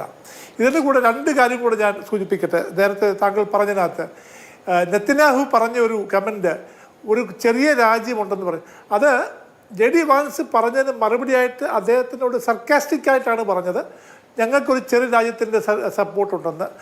ഇന്ത്യയെ ചെറുതാക്കിയല്ല, അമേരിക്കയോട് പറഞ്ഞതാണ് ഇന്ത്യ പോലൊരു ചെറിയ രാജ്യം ഞങ്ങളുടെ കൂടെ ഉണ്ടെന്ന് ഒരു സർക്കാസ്റ്റിക്കായിട്ട് ആണ് പറഞ്ഞതെന്നാണ് എൻ്റെ പെർസെപ്ഷൻ. അതുപോലെ തന്നെ നമ്മളുടെ രാജ്യത്തിന് തൽക്കാലത്തേക്കുള്ള 6 ദിവസത്തെ സ്ട്രാറ്റജിക് റിസർവേ ഉള്ളൂ. പക്ഷേ ഓയിൽ ഡെപ്പോസിറ്റുള്ള ഓയിലൂടെ കൂട്ടിക്കഴിഞ്ഞാൽ 2 മാസം നമ്മളുടെ രാജ്യത്തിന് ഓടാനുള്ള പെട്രോളിയം റിസോഴ്സസ് ഉണ്ട്. അത് എങ്ങനെ മുമ്പോട്ട് കൊണ്ടുപോകണം, ഇത് ഈ പ്രശ്നം ഉണ്ടായിക്കഴിഞ്ഞാൽ അതിനെ ഇനി ബാധിക്കും. അത് എല്ലാത്തിനെയും പിന്നെ അങ്ങോട്ട് 1 by 1 കാസ്കേഡിംഗ് ആയിട്ട് അതിനെ ബാധിക്കാൻ ചാൻസ് ഉണ്ട്. ശ്രീ ജേക്കബ് തർ, അതിനോട് കൂട്ടിച്ചേർത്ത് ഞാൻ ഒരു കാര്യം കൂടി ചോദിച്ചോട്ടെ. ഇപ്പം റഷ്യ യുക്രൈൻ യുദ്ധം വീണ്ടും വഷളാകുന്നുണ്ട്. നമുക്കറിയാം, ഇടയ്ക്ക് ഈ ഇന്ധന പ്രതിസന്ധി ഉണ്ടായ സമയത്ത് നമുക്കൊരു ചെറിയ ഉപാധികളോടെയാണെങ്കിലും റഷ്യയിൽ നിന്ന് ക്രൂഡ് ഓയിലൊക്കെ വാങ്ങാൻ അനുമതി അമേരിക്ക തന്നിരുന്നു. ഇപ്പോൾ ഈ യുദ്ധം, റഷ്യ യുക്രൈൻ യുദ്ധം വഷളാകുമ്പോൾ അത് നമ്മുടെ ഇന്ധന സ്രോതസ്സിനെ ബാധിക്കുമോ? ഇതിനകത്ത് 2 കാര്യം ഞാൻ പറയട്ടെ. നമ്മളെപ്പോഴും പറയുന്നത് അമേരിക്ക നമുക്കൊരു പെർമിഷൻ തന്നു എന്ന്. ഇത് ഞാൻ പണ്ടും പറഞ്ഞിട്ടുള്ളതാണ്. ഇത് തന്നെ ഒരു സോവറിൻ ക്വസ്റ്റ്യനായിട്ട് എന്തിനാണ് നമുക്ക് അമേരിക്കയുടെ പെർമിഷൻ നമ്മൾ പലപ്പോഴും ചോദിക്കാറുണ്ട്. അതൊരു സൈഡ് നിൽക്കട്ടെ. റഷ്യക്ക് തന്നെ പ്രശ്നങ്ങളായി തുടങ്ങി. അവരുടെ ഒത്തിരി പല സ്ഥലങ്ങളുള്ള അവരുടെ ഓയിൽ ഡെപ്പോസിലും അവരുടെ സംഭരണികളിലൊക്കെ അറ്റാക്ക് നടത്തുന്നത്, അതിൻ്റെ ഫോക്കസ്, യുക്രൈൻ്റെ ഫോക്കസ് അവരുടെ ഓയിൽ റിസർവ്സിലാണ്. അങ്ങനെയാണെങ്കിൽ നമുക്ക് അതൊരു ഓൾട്ടർനേറ്റീവ് സോഴ്സ് ഇല്ലാതെ പോകുന്നു എന്ന് കൂടി കാണണം. ഒരു കാര്യം കൂടെ കൂട്ടിച്ചേർക്കട്ടെ. ഈ യുദ്ധം തുടങ്ങിയപ്പോഴൊക്കെ നമ്മൾ പറഞ്ഞുകൊണ്ടിരുന്നത് ഈ യുദ്ധം ചൈനയെ എയിം ചെയ്തിട്ടാണ് US തുടങ്ങിയതാണ്. പക്ഷേ ഇപ്പം ആരും ഇതിൻ്റെ എന്തെങ്കിലും പ്രശ്നങ്ങൾ ചൈനയ്ക്ക് ഉള്ളതായിട്ടോ അതിൽ നിന്നുള്ള പ്രത്യാഘാതങ്ങളെ പറ്റി ഒന്നും തന്നെ സംസാരിക്കുന്നില്ല. എനിക്ക് വളരെ ആശ്ചര്യം തോന്നുന്നുണ്ട്. ചൈനയ്ക്ക് ഒത്തിരി വലിയതായിട്ടുള്ള സ്ട്രാറ്റജിക് റിസർവ്സ് ഉണ്ട്. Suddenly China has moved out. ഈ ഡിസ്കഷൻ്റെ സ്ലേറ്റ് ചെയ്ത് അല്ലെങ്കിൽ ആ ക്യാൻവാസിൽ നിന്ന് ചൈനയെ ആൾക്കാർ മാറ്റി നിർത്തിയാണ് ഇപ്പോൾ സംസാരിക്കുന്നത്. ഇത് ഒരു ഭയജനകമായ സംഭവമാണ്. അതായത് ചൈന ഈസ് എമർജിങ്, അതായത് ചൈന US-നെ വെല്ലുന്ന ഒരു ശക്തിയായി തീർന്നു കഴിഞ്ഞോ സാമ്പത്തിക ശക്തിയായിട്ട് ആയോ എന്നുകൂടി നാം സംശയിക്കേണ്ട സമയം അടുത്തു കഴിഞ്ഞു. ശരി, ശ്രീ ഐസക് ജോൺ, നേരത്തെ നമ്മൾ ഗൾഫ് രാജ്യങ്ങളെ കുറിച്ച് സംസാരിച്ചു. ഇന്ന് ഇറാൻ പറഞ്ഞൊരു കാര്യമുണ്ട്, അമേരിക്കയെ സഹായിക്കുന്ന രാജ്യം ഏതായാലും അമേരിക്കയ്ക്ക് വേണ്ടി ഇറാനെ ആക്രമിക്കാൻ അമേരിക്കയെ സഹായിക്കുന്ന രാജ്യത്തോടും യുദ്ധം തന്നെയായിരിക്കും ഇറാന്റെ നിലപാടെന്ന്. അത് ഗൾഫ് രാജ്യങ്ങൾക്കൊരു വലിയ ഭീഷണിയാണ്. നോക്കൂ, നമ്മുടെ പ്രവാസികൾ എന്ന് പറയുന്നത് നമ്മുടെ രാജ്യത്തിൻ്റെയും നമ്മുടെ നാടിൻ്റെയും സമ്പദ് വ്യവസ്ഥയുടെ നട്ടെല്ലാണ്. ആ നട്ടെല്ലാണ് അവിടെ ഒരു പ്രതിസന്ധിയിലായി നിൽക്കുന്നത്. അതിനൊരു പരിഹാരം കാണാൻ പാകത്തിലുള്ള നടപടികൾ ഈ ഘട്ടത്തിൽ ആലോചിക്കുന്നുണ്ടോ നമ്മൾ? ഗൾഫ് രാജ്യങ്ങളെ കുറിച്ചാണ് ആലോചിക്കുന്നത്. അപ്പോൾ ഗൾഫ് രാജ്യങ്ങൾ ഇപ്പം വലിയൊരു അവരുടെ ഫോറിൻ പോളിസിയും അവരുടെ സെക്യൂരിറ്റി ഇൻഫ്രാസ്ട്രക്ചറിനെ കുറിച്ചുള്ള ഒരു ചിന്തനത്തിലാണ്. They are recalibrating their security infrastructure. കാരണം അവർക്ക് മനസ്സിലായത് ഇത് all pervading American supremacy or military might is no longer impactful എന്ന് അവർക്ക് മനസ്സിലായി. അത് യുദ്ധം തെളിയിച്ചു. അമേരിക്ക സർവശക്തിയാണ്, അതിനെ മറികടക്കാനൊന്നുമില്ല. അവരെ ആശ്രയിച്ച് കഴിഞ്ഞാൽ ഞങ്ങൾക്ക് പേടിക്കേണ്ടതില്ല എന്നുള്ള ഒരു ധാരണ, അത് വിദ്യാധാരണയായിട്ട് മാറി ഇറാൻ്റെ മുമ്പിൽ അമേരിക്ക മുട്ടുമടക്കുന്ന ഒരു കാഴ്ചയാണ് കണ്ടത്. ഈ 4.5 മാസത്തോളം നീണ്ടു നിന്ന യുദ്ധം അതാണ് വെളിപ്പെടുത്തിയത്. ഇപ്പോൾ അമേരിക്ക നേരത്തെ അവർ ഡോളറിനെ വെപ്പണൈസ് ചെയ്ത പോലെ ഇറാൻ സ്റ്റേറ്റ് ഓഫ് ഹോർമോൺസിനെ വെപ്പണൈസ് ചെയ്തതോടുകൂടി അത് ഇതിനോട് പറയുന്നുള്ളൂ. അതുപോലെ തന്നെ ട്രംപ് എന്ത് ചെയ്തു, വേറെ ഏത് കാര്യത്തിൽ ഈവൻ ഫോറിൻ ഡിപ്ലോമസിയെ പോലും പുള്ളി ഒരു കച്ചവട ചരക്കാക്കി മാറ്റി, അല്ലെങ്കിൽ അത് ബിസിനസ് ഡീലാക്കി മാറ്റി, ഒരു ട്രാൻസാക്ഷണൽ ആക്കി മാറ്റി. അതുകൊണ്ടാണല്ലോ ആദ്യമേ തുടങ്ങിയപ്പം തന്നെ അദ്ദേഹത്തോടുള്ള എല്ലാ അലൈസിനെ ഒറ്റപ്പെടുത്തിക്കൊണ്ട് ടാരിഫ് വാർ നടത്തി. അത് കഴിഞ്ഞ് ഇപ്പോൾ എന്ത് ചെയ്തു, ടോൾ ബൂത്ത് തുടങ്ങി. ഇവിടെ ഹോർമോസിൽ തുടങ്ങാൻ പോയി 20% അതിലേക്ക് പോകുന്ന സാധനങ്ങളുടെ വില 20% അമേരിക്ക അടക്കി. ഇപ്പോൾ അതിൽ നിന്ന് പിന്മാറിയെങ്കിൽ തന്നെ ഇങ്ങനെയുള്ള US-ൻ്റെ തെറ്റായ സമീപനങ്ങളും അബദ്ധജടിതമായ തീരുമാനങ്ങളുമാണ് ഏറ്റവും കൂടുതൽ ഇപ്പോൾ ഗൾഫ് രാജ്യങ്ങളെ ഒരു പുനർചിന്തനത്തിന് അവരെ പ്രേരിപ്പിച്ചുകൊണ്ടിരിക്കുന്നത്. കാരണം അവർക്ക് മനസ്സിലായി ഈ രീതിയിൽ പോയി കഴിഞ്ഞാൽ തങ്ങളുടെ അസ്തിത്വത്തിനെ തന്നെ ബാധിക്കുമെന്നും അത് ഒരു ലോങ് ടേം ആയിട്ട് അവർക്ക് ഒരിക്കലും ഇറാനെ പിണക്കിക്കൊണ്ട് ഇറാനെ എക്സ്ക്ലൂഡ് ചെയ്തുകൊണ്ടുള്ള ഒരു സെക്യൂരിറ്റി ഇൻഫ്രാസ്ട്രക്ചർ അല്ലെങ്കിൽ സെക്യൂരിറ്റി ഫ്രെയിംവർക്ക് ഗൾഫിൽ സാധ്യമല്ല എന്ന് വളരെ കൂടുതലായിട്ട് അവർ തിരിച്ചറിഞ്ഞുകൊണ്ടിരിക്കുന്ന ഒരു സന്ദർഭമാണ് ഇപ്പോഴ്. കാരണം അതുകൊണ്ടാണ് ഞാൻ പറഞ്ഞത് 1-2-3 രാജ്യങ്ങൾ ഇപ്പം ഇറാനുമായിട്ട് വളരെ വർഷങ്ങളായിട്ട് യാതൊരു ബന്ധവും ഇല്ലാതെ ശത്രുതയിൽ കഴിയുന്ന 2 രാജ്യങ്ങൾ UAE-യും സൗദി അറേബ്യയും ഡയറക്റ്റായിട്ട് ഒരു മധ്യസ്ഥരുമില്ല, ഡയറക്റ്റായിട്ട് ഇറാനുമായിട്ടൊരു ലോങ് ടേം ഒരു സെക്യൂരിറ്റി പാക്റ്റല്ല പറഞ്ഞ ഒരു ധാരണ ഉണ്ടാക്കാനായിട്ട് ശ്രമിക്കുക. അതില്ലെങ്കിൽ അവരുടെ സർവൈവൽ തന്നെ വളരെ ബുദ്ധിമുട്ടായി തീരും. കാരണം UAE ആയാലും സൗദി അറേബ്യ ആയാലും അവരുടെ എക്കോണമിയുടെ സ്ട്രെങ്ത് വെറും ഓയിൽ മാത്രമല്ല, അവിടുത്തെ ടൂറിസം മേഖല, പ്രത്യേകിച്ച് UAE സംബന്ധിച്ച് അവിടുത്തെ ടൂറിസം മേഖല ശക്തമായ ഒരു ബാക്ക് ബോണാണ്. അതുപോലെ തന്നെ അവിടുത്തെ റിയൽ എസ്റ്റേറ്റ് സെക്ടർ, ബാക്കിയുള്ള വിദേശ നിക്ഷേപകർ, ലോകത്തിലെ ഏറ്റവും കൂടുതൽ സമ്പന്നരായ ആൾക്കാർ ഒരു പരദീസിയായി മാറിക്കൊണ്ടിരിക്കുകയാണ് UAE. പക്ഷേ അതിനൊക്കെ ഇപ്പോൾ ഒരു വിരാമം വന്നിട്ടുണ്ട് ഈ യുദ്ധം. അതുകൊണ്ട് ഇറാനിൽ നിന്ന് ഒരു ചെറിയ ഡ്രോൺ ഒരു അറ്റാക്ക് വന്നു കഴിഞ്ഞാൽ മതി, ആ ആൾക്കാരുടെ മനസ്സിലുള്ള ചിന്താഗതി തന്നെ മാറും. ഈ UAE അതുപോലെ തന്നെ ബാക്കിയുള്ള രാജ്യങ്ങൾ, ഗൾഫ് രാജ്യങ്ങൾ അവരെ മാർക്കറ്റ് ചെയ്തുകൊണ്ടിരുന്നത് എങ്ങനെയാണ്? It's A stable and peaceful investment environment എന്നുള്ള ഒരു ധാരണയെ പറഞ്ഞ് അതിന് ആഘാതം സംഭവിച്ചു കഴിഞ്ഞു. അതിന് ആഘാതം സംഭവിച്ചെന്നാൽ it is not a short time thing, long ടൈമായിട്ട് അതിൻ്റെ ഒരു കോൺസിക്വൻസ് ഉണ്ടായിക്കൊണ്ടിരിക്കും. അപ്പോൾ ഇന്ന് അവർക്ക് മനസ്സിലായി അമേരിക്കയുടെ പവർ, ആ പവർ ഒരു സൂപ്പർ പവർ അല്ല അമേരിക്കയെന്നും അതിനെ പൊളിച്ചെഴുത്താൻ ഇറാനെ പോലെ അമേരിക്ക നേരത്തെ ഒരു കേക്ക് വാക്കാണ് അവർ ആഗ്രഹിച്ചിരുന്നത്, ഇതെല്ലാം പെട്ടെന്ന് തീരുമെന്നുള്ളത്. പക്ഷെ അവർക്ക് മനസ്സിലായി അവർക്ക് ഊരാൻ പറ്റാത്ത ഒരു ആപ്പിൽ അവർ പെട്ടുപോയി, തല പെട്ടുപോയെന്ന് ട്രംപിന് മനസ്സിലായി. അപ്പം മാത്രമല്ല, ഇനിയിപ്പോൾ ഈ സ്ട്രെയിറ്റ് ഓഫ് ഹോർമസ് മാത്രമല്ല പ്രശ്നം. ഇവിടെ ഇറാൻ്റെ കയ്യിൽ വേറൊരു ആയുധമുണ്ട്, അത് ഇതുവരെ എടുത്തിട്ടില്ല.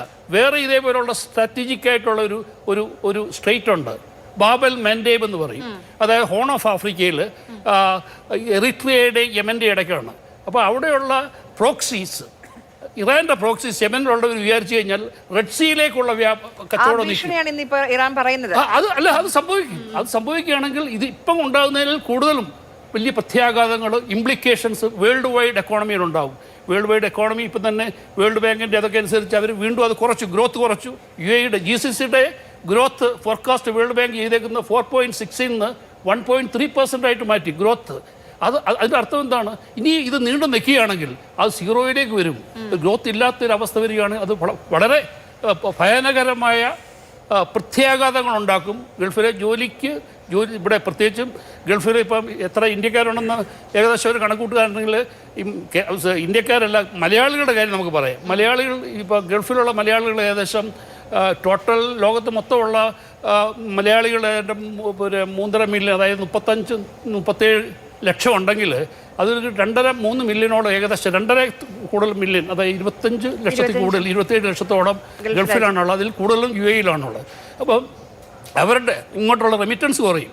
കഴിഞ്ഞ വർഷം ഗൾഫിൽ നിന്ന് വന്നത് എത്രയാണെന്നറിയോ? 2,16,000 കോടി രൂപ ഇങ്ങോട്ട് വന്നു. അപ്പോൾ ഈ വർഷം നോക്കുക, അത് വളരെയേറെ കുറയും. അടുത്ത വർഷം അതിലും കുറയും. അങ്ങനെ വരുന്നുണ്ടെങ്കിൽ കേരളത്തിൻ്റെ സമ്പദ് വ്യവസ്ഥയെ അത് സാരമായി ബാധിക്കും. അത് സാരമായി ബാധിക്കുകയാണ്. അപ്പം ഇത് എത്രയും പെട്ടെന്ന് നിന്നില്ലെങ്കിൽ പിന്നെ ഇത് വളരെ ദൂരവ്യാപകമായ പ്രത്യാഘാതം ഉണ്ടാക്കും. നമ്മുടെ പല ഗൾഫിലെ പ്രവാസികൾക്ക് ഇവിടെ തിരിച്ചു വരേണ്ട ഒരു അവസ്ഥ ഉണ്ടാകും. അങ്ങനെ ഉണ്ടാകുകയാണെങ്കിൽ അത് കേരളത്തെയാണ് ഏറ്റവും കൂടുതൽ, ഇന്ത്യ സ്റ്റേറ്റുകളിൽ വെച്ച് കേരളത്തെയാണ് ഏറ്റവും കൂടുതൽ ബാധിക്കാൻ പോകുന്നത്. അപ്പോൾ ഇതിൽ നിന്നൊരു ഒരു പ്രതീക്ഷ ഇതാണ്. ഇപ്പം ഗൾഫ് രാജ്യങ്ങളിലുള്ള പ്രവാസികളുടെ പ്രതീക്ഷ എന്ന് പറഞ്ഞു കഴിഞ്ഞാൽ ഇപ്പോൾ ഈ ഒരു റിവൈവൽ പ്രതീക്ഷിച്ചിരിക്കുകയാണ്. അതായത് സമ്മർ ഡള്ളാണ്, ഡൾ സീസണാണ് ഇപ്പോഴേ, ജൂലൈ ഓഗസ്റ്റ്. അത് കഴിഞ്ഞാൽ സെപ്റ്റംബർ ആകുമ്പോൾ സ്കൂളുകൾ തുറക്കുകയും ഒരു പുതിയ ഒരു റിവൈവൽ പ്രതീക്ഷിച്ചുകൊണ്ടിരുന്ന, അതായത് അവിടുത്തെ ടൂറിസം വീണ്ടും തിരിച്ചു വരും, ഹോട്ടൽസ് വീണ്ടും തുറക്കും, പിന്നെ കൂടുതൽ എക്സിബിഷൻസും കോൺഫറൻസുകളും ബാക്കിയുള്ള കാര്യങ്ങളും വരും. ഇതൊക്കെയുള്ള സ്വപ്നങ്ങളായിരുന്നു, അല്ല പ്രതീക്ഷകളായിരുന്നു. ആ പ്രതീക്ഷയ്ക്ക് ഒരു വലിയൊരു മങ്ങലേറ്റിരിക്കുകയാണ്. അതാണ് ഈ യുദ്ധത്തിൻ്റെ ഇത് നീണ്ടു നിൽക്കുകയാണെങ്കിൽ അത് വളരെ വല്ലാത്ത രീതിയിൽ തന്നെ നമ്മളെല്ലാം ബാധിക്കുന്ന ഒരു പ്രശ്നമായിട്ട് മാറും. ശരി, ഡോക്ടർ ജോസഫ് ആന്റണി, നേരത്തെ ജേക്കബ് തരകൻ സർ സംസാരിച്ചപ്പോൾ പറഞ്ഞൊരു കാര്യമുണ്ട്, അമേരിക്ക ആഗ്രഹിച്ചാലും ഇറാൻ സമ്മതിക്കില്ല. അപ്പോൾ ഇനി ഇറാൻ സമ്മതിച്ചാലും ഇസ്രായേൽ സമ്മതിക്കുമോ എന്നൊരു ചോദ്യമുണ്ട്. അവരാഗ്രഹിച്ച റെജീം ചേഞ്ച് അവിടെ വന്നു, പക്ഷേ അവരാഗ്രഹിച്ച രീതിയിലല്ല വന്നത്. നോക്കൂ, കഴിഞ്ഞ ദിവസങ്ങളിൽ ആയത്തുള്ള അലി ഖമേനിയുടെ സംസ്കാര ചടങ്ങുകൾ കോടിക്കണക്കിന് മനുഷ്യരാണ് ആ ചടങ്ങിന്റെ ഭാഗമായത്. അത് ഇറാൻ കാണിക്കുകയാണ്, അമേരിക്കയെ കാണിക്കുന്നു, ഇസ്രായേലിനെ കാണിക്കുന്നു. എനിക്ക് തോന്നുന്നില്ല ഇറാൻ വിപ്ലവത്തിന് ചുക്കാൻ പിടിച്ച ആ ഖൊമേനിയുടെ ചടങ്ങിന് പോലും ഇത്രയും അധികം ആളുകൾ പങ്കെടുത്തിട്ടുണ്ടോ എന്ന കാര്യം സംശയമാണ്. ഒരു കണക്കിന് പറഞ്ഞാൽ ഒന്നിച്ചു ഇറാൻ എന്ന രാജ്യം, അത് അമേരിക്ക കാണുകയാണ്, നെതന്യാഹു കാണുകയാണ്. അതൊരു കാര്യം. അതോടൊപ്പം ഇപ്പോൾ ഈ കഴിഞ്ഞ ദിവസങ്ങളിലൊക്കെ 7-8 ദിവസങ്ങളായി അമേരിക്ക നടത്തുന്ന ആക്രമണങ്ങളൊക്കെ ഒരു സ്പെസിഫിക് മേഖല കേന്ദ്രീകരിച്ചാണ്. അതായത് ഇറാന്റെ ദ്വീപുകൾ അമേരിക്ക കൈയടക്കാൻ ശ്രമിക്കുന്നുണ്ടോ എന്നുള്ളൊരു സംശയം കൂടിയുണ്ട്. അതായത് ഭൂപ്രദേശം, അത് തെക്കൻ തീരമാണ്, അതിനുള്ളൊരു സാധ്യത കൂടിയുണ്ടോ? അങ്ങനെ ശ്രമമുണ്ടോ? നമ്മൾ ഇവിടെ കാണേണ്ട ഒരു പ്രധാനപ്പെട്ട കാര്യം, ഞാൻ അവസാനം പറഞ്ഞ കാര്യത്തിൽ നിന്ന് തുടങ്ങാം. അതായത് നമ്മൾ സൈനികമായി, തരകൻ സാറിനൊക്കെ അറിയാം, നമ്മൾ ആവർത്തിച്ച് ചെയ്യുന്ന ഒരു കാര്യം വീണ്ടും അതുപോലെ ചെയ്തിട്ട് വ്യത്യസ്തമായ ഫലം പ്രതീക്ഷിക്കാൻ പാടില്ല. അതായത് കഴിഞ്ഞ ഫെബ്രുവരി മാസം 28-ാം തീയതി മുതൽ പിന്നെ ഒരു 40 ദിവസം നിരന്തരമായി ഇസ്രായേലും ഇറാനും ഇസ്രായേലും അമേരിക്കയും ഇറാൻ്റെ പ്രധാനപ്പെട്ട എല്ലാ കേന്ദ്രങ്ങളിലും ആക്രമണം നടത്തി. അതായത് ഒരു ആക്രമണം എങ്ങനെ നടത്തിക്കൂടാ, ഒരു രാജ്യം എങ്ങനെ വേറൊരു ശത്രു രാജ്യത്തിനെതിരെ ആക്രമണം നടത്തിക്കൂടാ എന്നുള്ളതിൻ്റെ ഏറ്റവും നല്ല തെളിവാണ് അമേരിക്കയുടെ ആക്രമണം ഇറാനെതിരെയുള്ള എന്ന് പറഞ്ഞാൽ ആധികാരികളെ കൊല്ലുക, കുഞ്ഞുങ്ങളെ കൊല്ലുക, എന്നിട്ട് പറയാണ് ഈ ആക്രമണം നടത്തി ഫെബ്രുവരി മാസം 28-ാം തീയതി ആക്രമണം നടത്തിയിട്ട് ഇറാൻകാരോട് ട്രംപ് പറഞ്ഞു, ഇതാ നിങ്ങൾക്ക് ഒരു സാഹചര്യം ഞങ്ങൾ ഒരുക്കി തന്നിരിക്കുന്നു, ഇനി നിങ്ങൾ പോയി ഭരണം ഏറ്റെടുക്കുന്നു. നമുക്കറിയാവുന്ന അമേരിക്കക്കാരാണ് ട്രംപിനെ കുറിച്ച് ഒരു വാചകം പറഞ്ഞിട്ട് ഞാൻ അടുത്തതിലേക്ക് പോകാം. ഈ പണ്ട് നമ്മുടെ പ്രൊഫസർ സുകുമാർ അഴീക്കോട് ഇന്ത്യയിലെ ഒരു പ്രധാനപ്പെട്ട നേതാവിനെ കുറിച്ച് പറഞ്ഞ ഒരു പ്രധാനപ്പെട്ട കാര്യമുണ്ട്. ഒരു മനുഷ്യന് 100 ഗുണങ്ങൾ വേണം, അതിൽ 98 ഗുണങ്ങളും ആ പറഞ്ഞ വ്യക്തിക്കുണ്ട്, 2 ഗുണങ്ങൾ മാത്രമേ ഇല്ലാത്തതുള്ളൂ എന്നിട്ട് പറഞ്ഞാൽ അദ്ദേഹം പറഞ്ഞ എന്താണ്? 1 വിവരമില്ല, 2 വിവരമുള്ളത് പറഞ്ഞാൽ കേൾക്കില്ല. ഇത് രണ്ടുമാണ് ട്രംപ് എന്ന് പറയുന്ന ഭരണാധികാരിയുടെ ഏറ്റവും പ്രധാനപ്പെട്ട പ്രശ്നം. അദ്ദേഹം വായിക്കത്തില്ല, അദ്ദേഹം കേൾക്കത്തില്ല, അദ്ദേഹം സ്വന്തമായിട്ട് തീരുമാനം എടുക്കും. ആ തീരുമാനങ്ങൾ ആണ് ഈ പറഞ്ഞ അവസ്ഥയിലേക്ക് എത്തിയത്. നമുക്കെല്ലാം വളരെ പെട്ടെന്ന് ഒന്ന് നോക്കൂ, അമേരിക്കയോടുള്ള സമീപനം എന്താ? ഇറാന്റെ സമീപനം 1953 മുതൽ അമേരിക്കക്കെതിരാണ്. അവിടെ ജനാധിപത്യപരമായി തെരഞ്ഞെടുക്കപ്പെട്ട മുഹമ്മദ് മൊസാദക് എന്ന് പറയുന്ന പ്രധാനമന്ത്രിയെ 1953 അട്ടിമറിച്ചത് CIA-യും MI5-ഉം കൂടെ ചേർന്നിട്ടാണ്. അവിടെ ഉണ്ടായിരുന്ന എണ്ണ സമ്പത്ത് ബ്രിട്ടൻ കടത്തിക്കൊണ്ടു പോകുന്നു, അങ്ങനെ പാടില്ല, ഇറാൻകാർക്ക് അത് ലഭിക്കണമെന്ന് പറഞ്ഞുകൊണ്ട് അതിൻ്റെ അടിസ്ഥാനത്തിൽ അതിനെ നാഷണലൈസ് ചെയ്തപ്പോൾ MI6-ന്റെ അഭിപ്രായത്തിൻ്റെ അടിസ്ഥാനത്തിൽ CIA എടുത്തി എന്ന് പറഞ്ഞ് CIA അവരും ചേർന്നിട്ടാണ് അട്ടിമറിച്ചത്. എന്ന് പറഞ്ഞാൽ ഇന്ന് 2026 ഈ ഇറാൻ എത്തി നിൽക്കുന്ന രാഷ്ട്രീയ സാഹചര്യം ഉണ്ടാക്കിയത് അമേരിക്കയാണ്. 1953 അട്ടിമറിച്ചിട്ട് അവരെന്താ ചെയ്തത്? ഷാ എന്ന് പറയുന്ന ഒരു ഏകാധിപതിക്ക് ഭരണം ഏൽപ്പിച്ചു കൊടുത്തു. അദ്ദേഹം ആ രാജ്യത്ത് നടത്തിയ ഏകാധിപത്യ ഭരണത്തോടുള്ള പ്രതികരണം എന്നുള്ള നിലയ്ക്കാണ് 1979 ഇസ്ലാമിക് റവല്യൂഷൻ ഉണ്ടായത്. എന്ന് പറഞ്ഞാൽ എന്താ അർത്ഥം? 1953 അമേരിക്ക ചെയ്ത തെറ്റിന്റെ ഫലമായിട്ടാണ് 1979 ഇസ്ലാമിക് റവല്യൂഷൻ അവിടെ ഉണ്ടായത്. അതിനെ തുടർന്നാണ് എന്ന് മാത്രമല്ല, അവർ 1979 ഈ ഭരണം അട്ടിമറിക്കപ്പെടുമ്പോൾ ഇറാൻ അമേരിക്കൻ പോയി ഷാ അവിടെ അഭയം തേടി. അങ്ങനെ അഭയം തേടിയപ്പോഴാണ് അവർ പറഞ്ഞത് ഈ ഷായെ ഞങ്ങൾക്ക് വിട്ടു തന്നില്ലെങ്കിൽ ഞങ്ങൾ പല നടപടിയെടുക്കുമെന്ന് പറഞ്ഞുകൊണ്ടാണ് ഈ എംബസി അവർ പിടിച്ചെടുക്കാൻ തുടങ്ങിയത്. അങ്ങനെ എംബസി പിടിച്ചെടുത്തോട്ടാണ് ഉപരോധങ്ങളും പ്രശ്നങ്ങളും എല്ലാം ഉണ്ടായത്. ഞാൻ പറഞ്ഞു വരുന്നത് അമേരിക്ക തുടങ്ങി വെച്ച ഇറാൻ വിരുദ്ധ നടപടികളുടെ ഫലമാണ്. 1. 2, എന്തുകൊണ്ടാണ് ഇപ്പം ഈ ഇസ്രായേലി രംഗത്തേക്ക് വന്നത്? ഇസ്രായേലി രംഗത്തേക്ക് വന്നത് ഇറാൻ എന്ന് പറയുന്ന രാജ്യമാണ് ഈ ഇസ്രായേലിൻ്റെ പശ്ചിമേഷ്യയിലെ ഗ്രേറ്റർ ഇസ്രായേൽ, എററ്റ്സ് ഇസ്രായേൽ എന്ന് പറയുന്ന അതായത് പാലസ്തീൻ പ്രദേശം, ഗോലാൻ പ്രദേശം, സിനായ് പ്രദേശം, സിറിയയുടെ പ്രദേശങ്ങൾ, ഇങ്ങനെ വളരെ വിശാലമായ ഒരു ഇസ്രായേൽ രാഷ്ട്രം സ്ഥാപിക്കുക എന്ന് പറയുന്ന ബിബ്ലിക്കൽ കോൺസെപ്റ്റ് ഉണ്ട്. അത് സ്ഥാപിക്കുന്നതിന് വേണ്ടിയിട്ട് ഈ ഇസ്രായേൽ ശ്രമിച്ചുകൊണ്ടിരിക്കുകയാണ്. ഇസ്രായേലിൻ്റെ അത്തരം ശ്രമങ്ങൾക്കെതിരെ പിടിച്ചു നിൽക്കുന്നത് അല്ലെങ്കിൽ എതിർത്ത് നിൽക്കുന്നത് ഇറാനാണ്. അപ്പോൾ ഇറാനെ ഇല്ലാതാക്കിയ കഴിഞ്ഞാൽ ഈ വിശാല ഇസ്രായേൽ എന്ന് പറയുന്ന സംഗതി സ്ഥാപിച്ചെടുക്കാൻ ഇസ്രായേലിന് കഴിയും എന്നുള്ളത് കൊണ്ടാണ് ഈ ആക്രമണം. അല്ലാതെ നമ്മൾ ആലോചിച്ച് നോക്കൂ, ഒറ്റ കാര്യം ആലോചിച്ച് നോക്കൂ.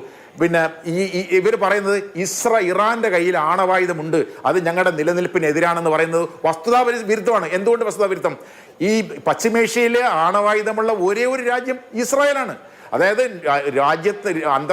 എല്ലാ അന്തർദേശീയ നിയമങ്ങളെയും ലംഘിച്ചുകൊണ്ട് രഹസ്യമായി 1967 ആണവായുധം ഉണ്ടാക്കി കൈവശം വെച്ചിരിക്കുന്ന രാജ്യമാണ് ഇസ്രായേൽ. അങ്ങനെയുള്ള രാജ്യത്തിന് എങ്ങനെയാണ് ഇറാന്റെ ആണവായുധം അപകടമായി മാറുന്നത്? അപകടമായി മാറില്ല. എന്ന് മാത്രമല്ല, നിരന്തരമായി ആണവായുധം ഉണ്ടാക്കാൻ പോകുന്നു. 1990 മുതൽ ഈ ഇറാനെതിരെ ആണവായുധം നാളെ ഉണ്ടാക്കും, മറ്റന്നാളുണ്ടാക്കും, അടുത്ത വർഷം ഉണ്ടാക്കും, 2 മാസം കഴിഞ്ഞ് ഉണ്ടാക്കും എന്ന് നിരന്തരമായി പ്രചാരണം നടത്തിക്കൊണ്ടിരിക്കുന്ന ആളാണ്. പക്ഷേ ഇവിടെ ഇതുവരെ അവർ ആണവായുധം ഉണ്ടാക്കിയിട്ടെന്ന് മാത്രമല്ല, നമ്മൾ വേറൊരു കാര്യം പ്രധാനപ്പെട്ടത്, ഈ ഫത്വ ഇറാന്റെ അലി ഖമേനിയെ വധിച്ചതിലൂടെ എന്താ സംഭവിച്ചത്? അദ്ദേഹം പറഞ്ഞിരുന്നു ഇറാൻ എന്ന് പറയുന്ന രാജ്യത്തിന് ആണവായുധ പദ്ധതിയില്ല, ഒരിക്കലും അത് അനിസ്ലാമികമാണ്, ആണവായുധം എന്ന് പറയുന്ന അനിസ്ലാമികമാണ്, അതുകൊണ്ട് ഇറാൻ ആണവായുധം ഉണ്ടാക്കാൻ പാടില്ല എന്ന് പറയുന്ന ഫത്വ പുറപ്പെടുവിച്ചിരുന്നു. ആ ഫത്വ പുറപ്പെടുവിച്ചിരുന്നുകൊണ്ടാണ് അവർ ആണവായുധ പദ്ധതിയിലേക്ക് പോകാതിരുന്നത്. ഇപ്പം സംഭവിച്ചു, അങ്ങനെ ഒരു പരമോന്നത നേതാവ് ഇല്ലാതായി കഴിഞ്ഞാൽ ആ ഫത്വ ഇല്ല ഇനി. അപ്പോൾ ഇറാൻകാർ പറയുന്നത് നമ്മൾ എത്രയും വേഗം ആണവായുധം ഉണ്ടാക്കണം. എന്തുകൊണ്ട്? നോർത്ത് കൊറിയ എന്ന് പറയുന്ന ഒരു ചെറിയ രാജ്യമുണ്ട്. ആ നോർത്ത് കൊറിയ എന്ന് പറയുന്ന ചെറിയ രാജ്യത്തിനെ എന്തുകൊണ്ടാണ് അമേരിക്ക ആക്രമിക്കാത്തത്? നോർത്ത് കൊറിയയുടെ കയ്യിൽ ആണവായുധമുണ്ട് എന്നുള്ളതുകൊണ്ടാണ്. അപ്പോൾ ഞാൻ പറഞ്ഞു വരുന്നത്, ഇങ്ങനെയുള്ള ആക്രമണങ്ങൾ ഉണ്ടാക്കാൻ പോകുന്ന വലിയ ആപത്ത് ചെറിയ പല രാജ്യങ്ങളും ആണവായുധം ഉണ്ടാക്കുന്നതിലേക്ക് പോകും. ഒന്ന്, ഇവിടെ നമ്മുടെ സഹപാനലിസ്റ്റുകൾ സൂചിപ്പിച്ചു, എന്തുകൊണ്ടാണ് സൗദി അറേബ്യ പാകിസ്ഥാനുമായിട്ട് കരാറുണ്ടാക്കിയത്? പാകിസ്ഥാനാണ് ഇസ്ലാമിക രാഷ്ട്രങ്ങളുടെ ആണവായുധമുള്ള ഏക രാജ്യം. അപ്പോൾ സ്വാഭാവികമായിട്ടും അമേരിക്ക എന്ന് പറയുന്ന രാജ്യത്തിന് ഇനി വിശ്വസിക്കാൻ പറ്റത്തില്ല. സുരക്ഷാ കാര്യത്തിൽ അവർ പശ്ചിമേഷ്യൻ രാജ്യങ്ങളെ മുഴുവൻ കൈവിട്ടു.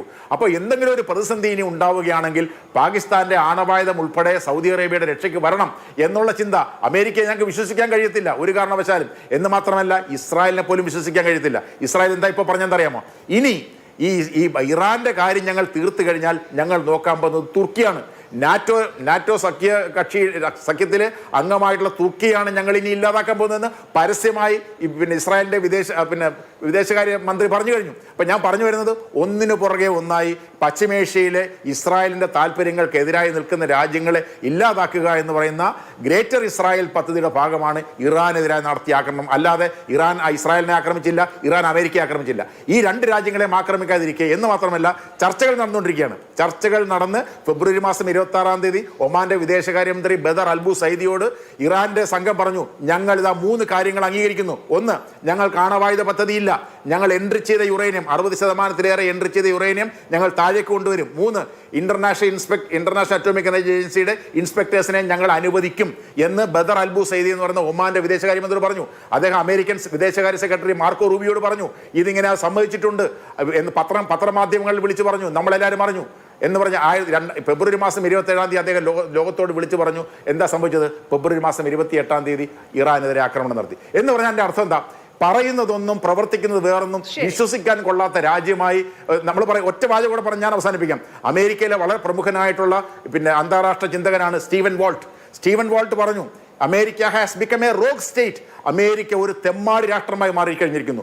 യാതൊരു വിധത്തിലുള്ള അന്തർദേശീയ നിയമങ്ങളും അംഗീകരിക്കാതെ അന്തർദേശീയ നിയമങ്ങളെല്ലാം കാറ്റിപ്പുറത്തിക്കൊണ്ട് അതായത് സുഹൃത്ത് രാജ്യങ്ങളായിട്ടുള്ള രാജ്യങ്ങളെ പോലും ശത്രുവാക്കിക്കൊണ്ട് ഇറാൻ പോലെയുള്ള രാജ്യങ്ങളെ ആക്രമിക്കുന്നത് ഈ ഒരു തെമ്മാടി രാഷ്ട്രമായി അമേരിക്ക മാറിയിരിക്കുന്നതിനുള്ള ഉദാഹരണമാണ്. ഞാൻ പറഞ്ഞു വരുന്നത് ഇത്രയാണ്. ലോകത്തെ ഇപ്പം നമുക്ക് എല്ലാവർക്കും അറിയാം, നമ്മൾ വളരെ കൂടുതൽ കാര്യം പോകുന്നത്. ഞാനും നിങ്ങളൊക്കെ പ്രവർത്തിക്കുന്ന ആ സ്ഥാപനങ്ങളിൽ ഒരു ക്യാൻറ്റീൻ പ്രവർത്തിക്കുന്നുണ്ടെങ്കിൽ ആ ക്യാൻറ്റീനിൽ നമുക്ക് ഇഷ്ടപ്പെട്ട ഭക്ഷണം കിട്ടിയിരുന്ന സ്ഥലത്ത് നിന്ന് ഇപ്പം ചമ്മന്തിയും മോരും കൂട്ടി നമ്മൾ ഭക്ഷണം കഴിക്കേണ്ടി വരും. ഇറച്ചിയും നമ്മൾ ചപ്പാത്തിയും പൊറോട്ടയൊക്കെ കഴിക്കുന്ന അവസ്ഥയിൽ നിന്ന് മാറി. എന്ന് പറഞ്ഞാൽ മാക്രോ ലെവൽ, ഒരു വ്യക്തിതലം മുതൽ ലോകതലം വരെ എണ്ണ ഉൽപാദനം കൂടുതലുള്ള എണ്ണയ്ക്ക് വേറൊരു രാജ്യത്തെ ആശ്രയിക്കാൻ പറ്റാത്ത ഒരു രാജ്യം. നേരത്തെ നമ്മളോട് സംസാരിച്ച ശ്രീ ഐസക് ജോൺ എങ്ങനെ ഗൾഫ് രാജ്യങ്ങൾ പ്രവാസികൾക്കായി മുൻകരുതലുകൾ ആലോചിക്കുന്നു എന്ന് പറഞ്ഞു. നമ്മളും അതുപോലെ നമ്മുടെ നാട്, പ്രത്യേകിച്ച് കേരളവും ആലോചിക്കേണ്ടതുണ്ട്. തൊഴിൽ നഷ്ടപ്പെട്ട് മടങ്ങി വരുന്ന ആളുകളെ എങ്ങനെ ചേർത്ത് പിടിക്കാൻ കഴിയും, അവർക്കായി എന്തൊക്കെ ആലോചിക്കാൻ കഴിയും, പുതിയ പദ്ധതികളാണെങ്കിലും ക്ഷേമ പദ്ധതികളാണെങ്കിലും അതൊക്കെ ആലോചിക്കേണ്ടതുണ്ട്. അപ്പോൾ ആ രീതിയിൽ കൂടി ഈ ഘട്ടത്തിൽ, കാരണം ഇത്രയധികമായി ഇനി എത്ര കാലം പോകുമെന്ന് നമുക്കറിയില്ല, ആ ആലോചന കൂടി ഉണ്ടാവേണ്ടതല്ലേ നമ്മുടെ സർക്കാരുകളുടെ ഭാഗത്ത് നിന്ന്?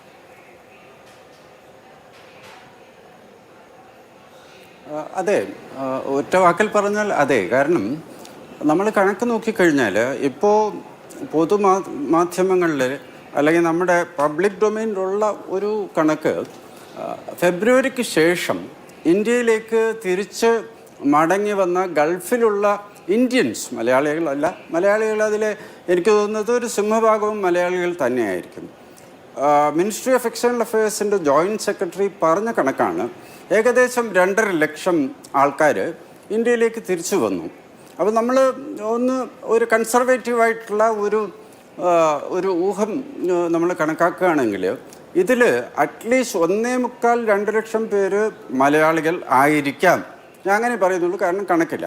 അപ്പോൾ ആര്യ ഇപ്പോൾ പറഞ്ഞ കാര്യം ശരിക്കും നമ്മുടെ സംസ്ഥാനത്തിലെ ഇപ്പോൾ നോർക്ക പല ഏജൻസീസും ഉണ്ടല്ലോ, ഇതിൻ്റെ വ്യക്തമായ കണക്ക് പുറത്തു വന്നോന്ന് എനിക്കറിയില്ല. ഞാൻ എന്തായാലും പത്രത്തിലോ മാധ്യമങ്ങളിലോ ഒന്നും ആര്യക്കറിയാമെങ്കിൽ നല്ലത്, അങ്ങനത്തെ ഒരു കണക്ക് നമ്മൾ കമ്പൈൽ ചെയ്തതായിട്ട് കാണുന്നില്ല. പ്രധാനമായിട്ടും ഈ വന്ന ആൾക്കാർക്ക് ജോലി അല്ലെങ്കിൽ പുതിയ വായ്പകൾ കൊടുക്കുക, തൊഴിൽ സംരംഭങ്ങൾ തുടങ്ങാനായിട്ടുള്ള അനുവാദവും അതേപോലെ മറ്റുള്ള സൗകര്യങ്ങൾ ഒരുക്കി കൊടുക്കുക ഒക്കെ നമ്മുടെ സംസ്ഥാന ഗവൺമെൻറ്റെയും ഈ സംസ്ഥാനത്തിൻ്റെയും കടമ തന്നെയാണ്. ആദ്യം വേണ്ടത് ഞാൻ പറഞ്ഞ പോലെ ഈ കണക്ക് നമുക്ക് ഉടൻ തന്നെ എടുക്കേണ്ടി വരും. നമ്മൾ എക്സ്പീരിയൻസ് വെച്ച് നോക്കുകയാണെങ്കിൽ, ആര്യ ഈ പാനലിൽ പങ്കെടുക്കുന്ന മറ്റുള്ളവർക്കും ഇതേ അനുഭവം കാണാം. ഞാൻ ഈ ഇടയ്ക്ക് നമ്മുടെ ഉബർ ടാക്സി പിടിച്ച് പോകുമ്പോഴെല്ലാം, ഓട്ടോ അല്ല ടാക്സി, ഒരു 10 തവണ ഞാൻ ടാക്സിയിൽ പോയിട്ടുണ്ടെങ്കിൽ 7-8 തവണ നമ്മൾ അവരുമായിട്ട് വർത്തമാനം പറയുമ്പോൾ ഈ ഡ്രൈവേഴ്സ് എല്ലാം ഗൾഫിൽ നിന്ന് വന്ന ആൾക്കാരാണ്. അപ്പോൾ അവർക്ക് എനിക്ക് തോന്നുന്നത് പെട്ടെന്ന് കാരണം ഏതാണ് മാസത്തിൽ ചിലപ്പോൾ ഒരു സർപ്ലസ് അല്ലെങ്കിൽ സേവിങ് 40,000 50,000 രൂപയ്ക്ക് ഇക്വലൻ്റ് ആയിട്ടുള്ള സേവിങ്സ് നടത്തിക്കൊണ്ടിരുന്ന മലയാളി പ്രവാസികൾ ഗൾഫിൽ നിന്നും തിരിച്ചു വന്ന് അവർക്ക് പെട്ടെന്ന് വേറെ ഒരു ജോലിയിലേക്ക് തിരികാനുള്ള സാധ്യത ഇല്ലാത്തതുകൊണ്ട് അതിന് കുറച്ച് സേവിങ്സ് ഉള്ളത് വെച്ച് കാർ എടുക്കുന്നു, ഉബർ ടാക്സി ഡ്രൈവേഴ്സായിട്ട് പോകുന്നു. നേരത്തെ 1-2 തവണ ഞാൻ ഇത് പറയുകയും ചെയ്തു. പലവരും നാട്ടിൽ ഇത് എന്താണ് പ്രത്യക്ഷമായിട്ട് ഇങ്ങനെയുള്ള ഒരു ഒരു ഒരു ധാരണ അല്ലെങ്കിൽ ഒരു തോന്നൽ ആൾക്കാരുടെ ഇടയിൽ ഉണ്ടാവേണ്ടെന്ന് വിചാരിച്ച് ഒരു 2-3 ജില്ലകൾ അപ്പുറത്ത് പോയിട്ടാണ് ഇപ്പോൾ ഓപ്പറേറ്റ് ചെയ്യുന്നത്. ചുരുക്കം പറഞ്ഞാൽ ഗൾഫിൽ നിന്ന് വരുന്ന ആൾക്കാർക്ക് ജോലി നഷ്ടപ്പെട്ട് ഇവിടെ ധാരാളം പേരുണ്ട്. അവർക്ക് തൊഴിൽ ആവശ്യമാണ്, അവർക്കുള്ള സപ്പോർട്ട് നമ്മൾ കൊടുക്കണം. അതിൻ്റെ ഫസ്റ്റ് പടിയായിട്ട് തീർച്ചയായിട്ടും ഒരു കണക്കെങ്കിലും നമുക്ക് ക്ലിപ്തപ്പെടുത്തി എടുക്കണം. അവർക്ക് സംരംഭങ്ങൾ തുടങ്ങാനുള്ള സാധ്യതകളുണ്ട്, അതിനുള്ള സപ്പോർട്ട് നമുക്ക് കൊടുക്കുവാൻ സാധിക്കും. ചർച്ച അവസാനിക്കുന്നു. പക്ഷേ ഞാൻ നേരത്തെ പറയേണ്ട ഒരു കാര്യം, അതായത് നമ്മളിപ്പം ഈ സാമ്പത്തിക കാര്യങ്ങൾ മിലിറ്ററിയെ ഓവർടേക്ക് ചെയ്യുന്നു എന്ന് പറഞ്ഞല്ലോ, അതിനോടൊപ്പം ദേശീയതയുടെ പ്രകടനം, ദേശീയത തിരിച്ചു വരുന്നു. ട്രംപിൻ്റെ സ്ലോഗൻ പോലും മാഗ ആയിരുന്നല്ലോ, മേക്ക് അമേരിക്ക ഗ്രേറ്റ് അഗെയിൻ എന്നുള്ള അടിസ്ഥാനത്തിലാണ് അദ്ദേഹം വരുന്നത്. അത് ദേശീയതയുടെ ഒരു പുനരുത്ഥാനം, അമേരിക്ക റിസർജൻസ് എന്ന് പറയാം. ഇറാനിൽ തീർച്ചയായിട്ടും ആ ഖമേനിയുടെ കബറടക്കം ദിവസമൊക്കെ നമ്മൾ കണ്ട ചിത്രങ്ങൾ വ്യക്തമാക്കുന്നത് ഒരു രാജ്യമൊട്ടാകെ ഇറാനിയൻ ദേശീയതയുടെ അടിസ്ഥാനത്തിൽ പ്രകടമായിട്ട് പബ്ലിക്കായിട്ട് സാക്രിഫൈസ് ചെയ്യാൻ വേണ്ടി എല്ലാ വെല്ലുവിളികളെയും ഞാൻ നേരിടുന്നു ഓരോ പൗരനും പറയുന്ന രീതിയിലേക്ക് പോകുന്നു. അങ്ങനത്തെ ഫീലിംഗ് മിക്കവാറും എല്ലാ കൺട്രീസിലും. സൗത്ത് ആഫ്രിക്ക ഇതുമായിട്ട് ഒരു ബന്ധവുമില്ല. ഒരാഴ്ച മുമ്പ് അവിടെ പ്രകടനം, അതായത് ആ ദേശത്ത് തന്നെ ജനിച്ചു വളരുന്ന ആൾക്കാർ ഫോറിനേഴ്സിന് പുറത്തു പോകാൻ വേണ്ടിയിട്ടുള്ള ഒരു പ്രകടനം ഈയിടയ്ക്ക് നടത്തുകയുണ്ടായി.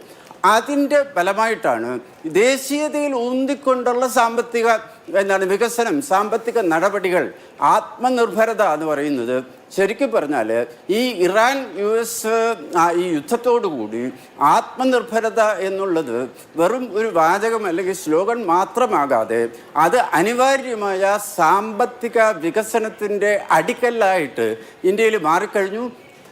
നമുക്ക് വേറെ നിർവാഹമില്ല. കാരണം ഗ്ലോബലൈസേഷൻ, അന്താരാഷ്ട്രവൽക്കരണം അതാണല്ലോ. എല്ലാ രാജ്യങ്ങളിലൂടെ ഒന്നായിട്ട് വരുന്നു എന്നുള്ള തോന്നൽ 2001 ദ വേൾഡ് ഇസ് ഫ്ലാറ്റ് ഒരു ബുക്ക് ഉണ്ടായിരുന്നു. അതെല്ലാം മറിഞ്ഞു. ഇപ്പോൾ ഡീഗ്ലോബലൈസേഷനും പോലുമല്ല, റീഗ്ലോബലൈസേഷൻ. കാരണം ഇത് തമ്മിലുള്ള ഐക്യരാഷ്ട്രസഭയെക്കുറിച്ച് കേൾക്കാനില്ല, WTO നമുക്ക് കേൾക്കാനില്ല, രാജ്യങ്ങൾ തമ്മിലുള്ള ബന്ധങ്ങൾ മാറി വരുന്നു. അപ്പോൾ ഈ മാറി വരുന്ന ബന്ധങ്ങളെ നിലനിർത്തിക്കൊണ്ട് മിക്കവാറും കാര്യങ്ങളിൽ ആത്മനിർഭരത അല്ലെങ്കിൽ സ്വയം പര്യാപ്തത കൈവരിക്കുവാൻ വേണ്ടിയിട്ടുള്ള സകലമാന വഴികളും നമ്മൾ ആലോചിക്കണം. അതാണ് വന്നിട്ടുള്ള സാമ്പത്തിക നയത്തിലെ പ്രധാനപ്പെട്ട ഒരു വ്യത്യാസം. ശരി, എന്തായാലും ഇന്നത്തെ ചർച്ച വളരെ ഇൻഫോർമേറ്റീവ് ആയിരുന്നു എന്ന കാര്യത്തിൽ ഒരു സംശയവുമില്ല. ഒരു യുദ്ധമുണ്ടാകുമ്പോൾ അതിന് സൈനിക വശമുണ്ട്, അതിന് നയതന്ത്ര വശമുണ്ട്, അതിന് സാമ്പത്തിക വശമുണ്ട്. അതോടൊപ്പം ഗൾഫ് രാജ്യങ്ങൾക്കുണ്ടാകുന്ന ആശങ്ക നമ്മളെ ഓരോരുത്തരെയും ബാധിക്കുന്ന വിഷയമാണ്. എല്ലാ വിഷയത്തിലും, ഇതിൻ്റെ എല്ലാ വശത്തിലും അതിലെ ഏറ്റവും കൂടുതൽ മികച്ച പാനലിസ്റ്റുകളാണ് ഇന്ന് നമ്മുടെ ഒപ്പം ചർച്ചയിൽ പങ്കെടുത്തത്. വളരെയധികം നന്ദി മേജർ ജനറൽ ജേക്കബ് തരകൻ, അതോടൊപ്പം ശ്രീ ആദികേശവൻ, ഡോക്ടർ ജോസഫ് ആന്റണി, ശ്രീ ഐസക് ജോൺ ഈ ചർച്ചയുടെ ഭാഗമായതിന് ചർച്ച കണ്ട പ്രിയപ്പെട്ട പ്രേക്ഷകർക്ക്.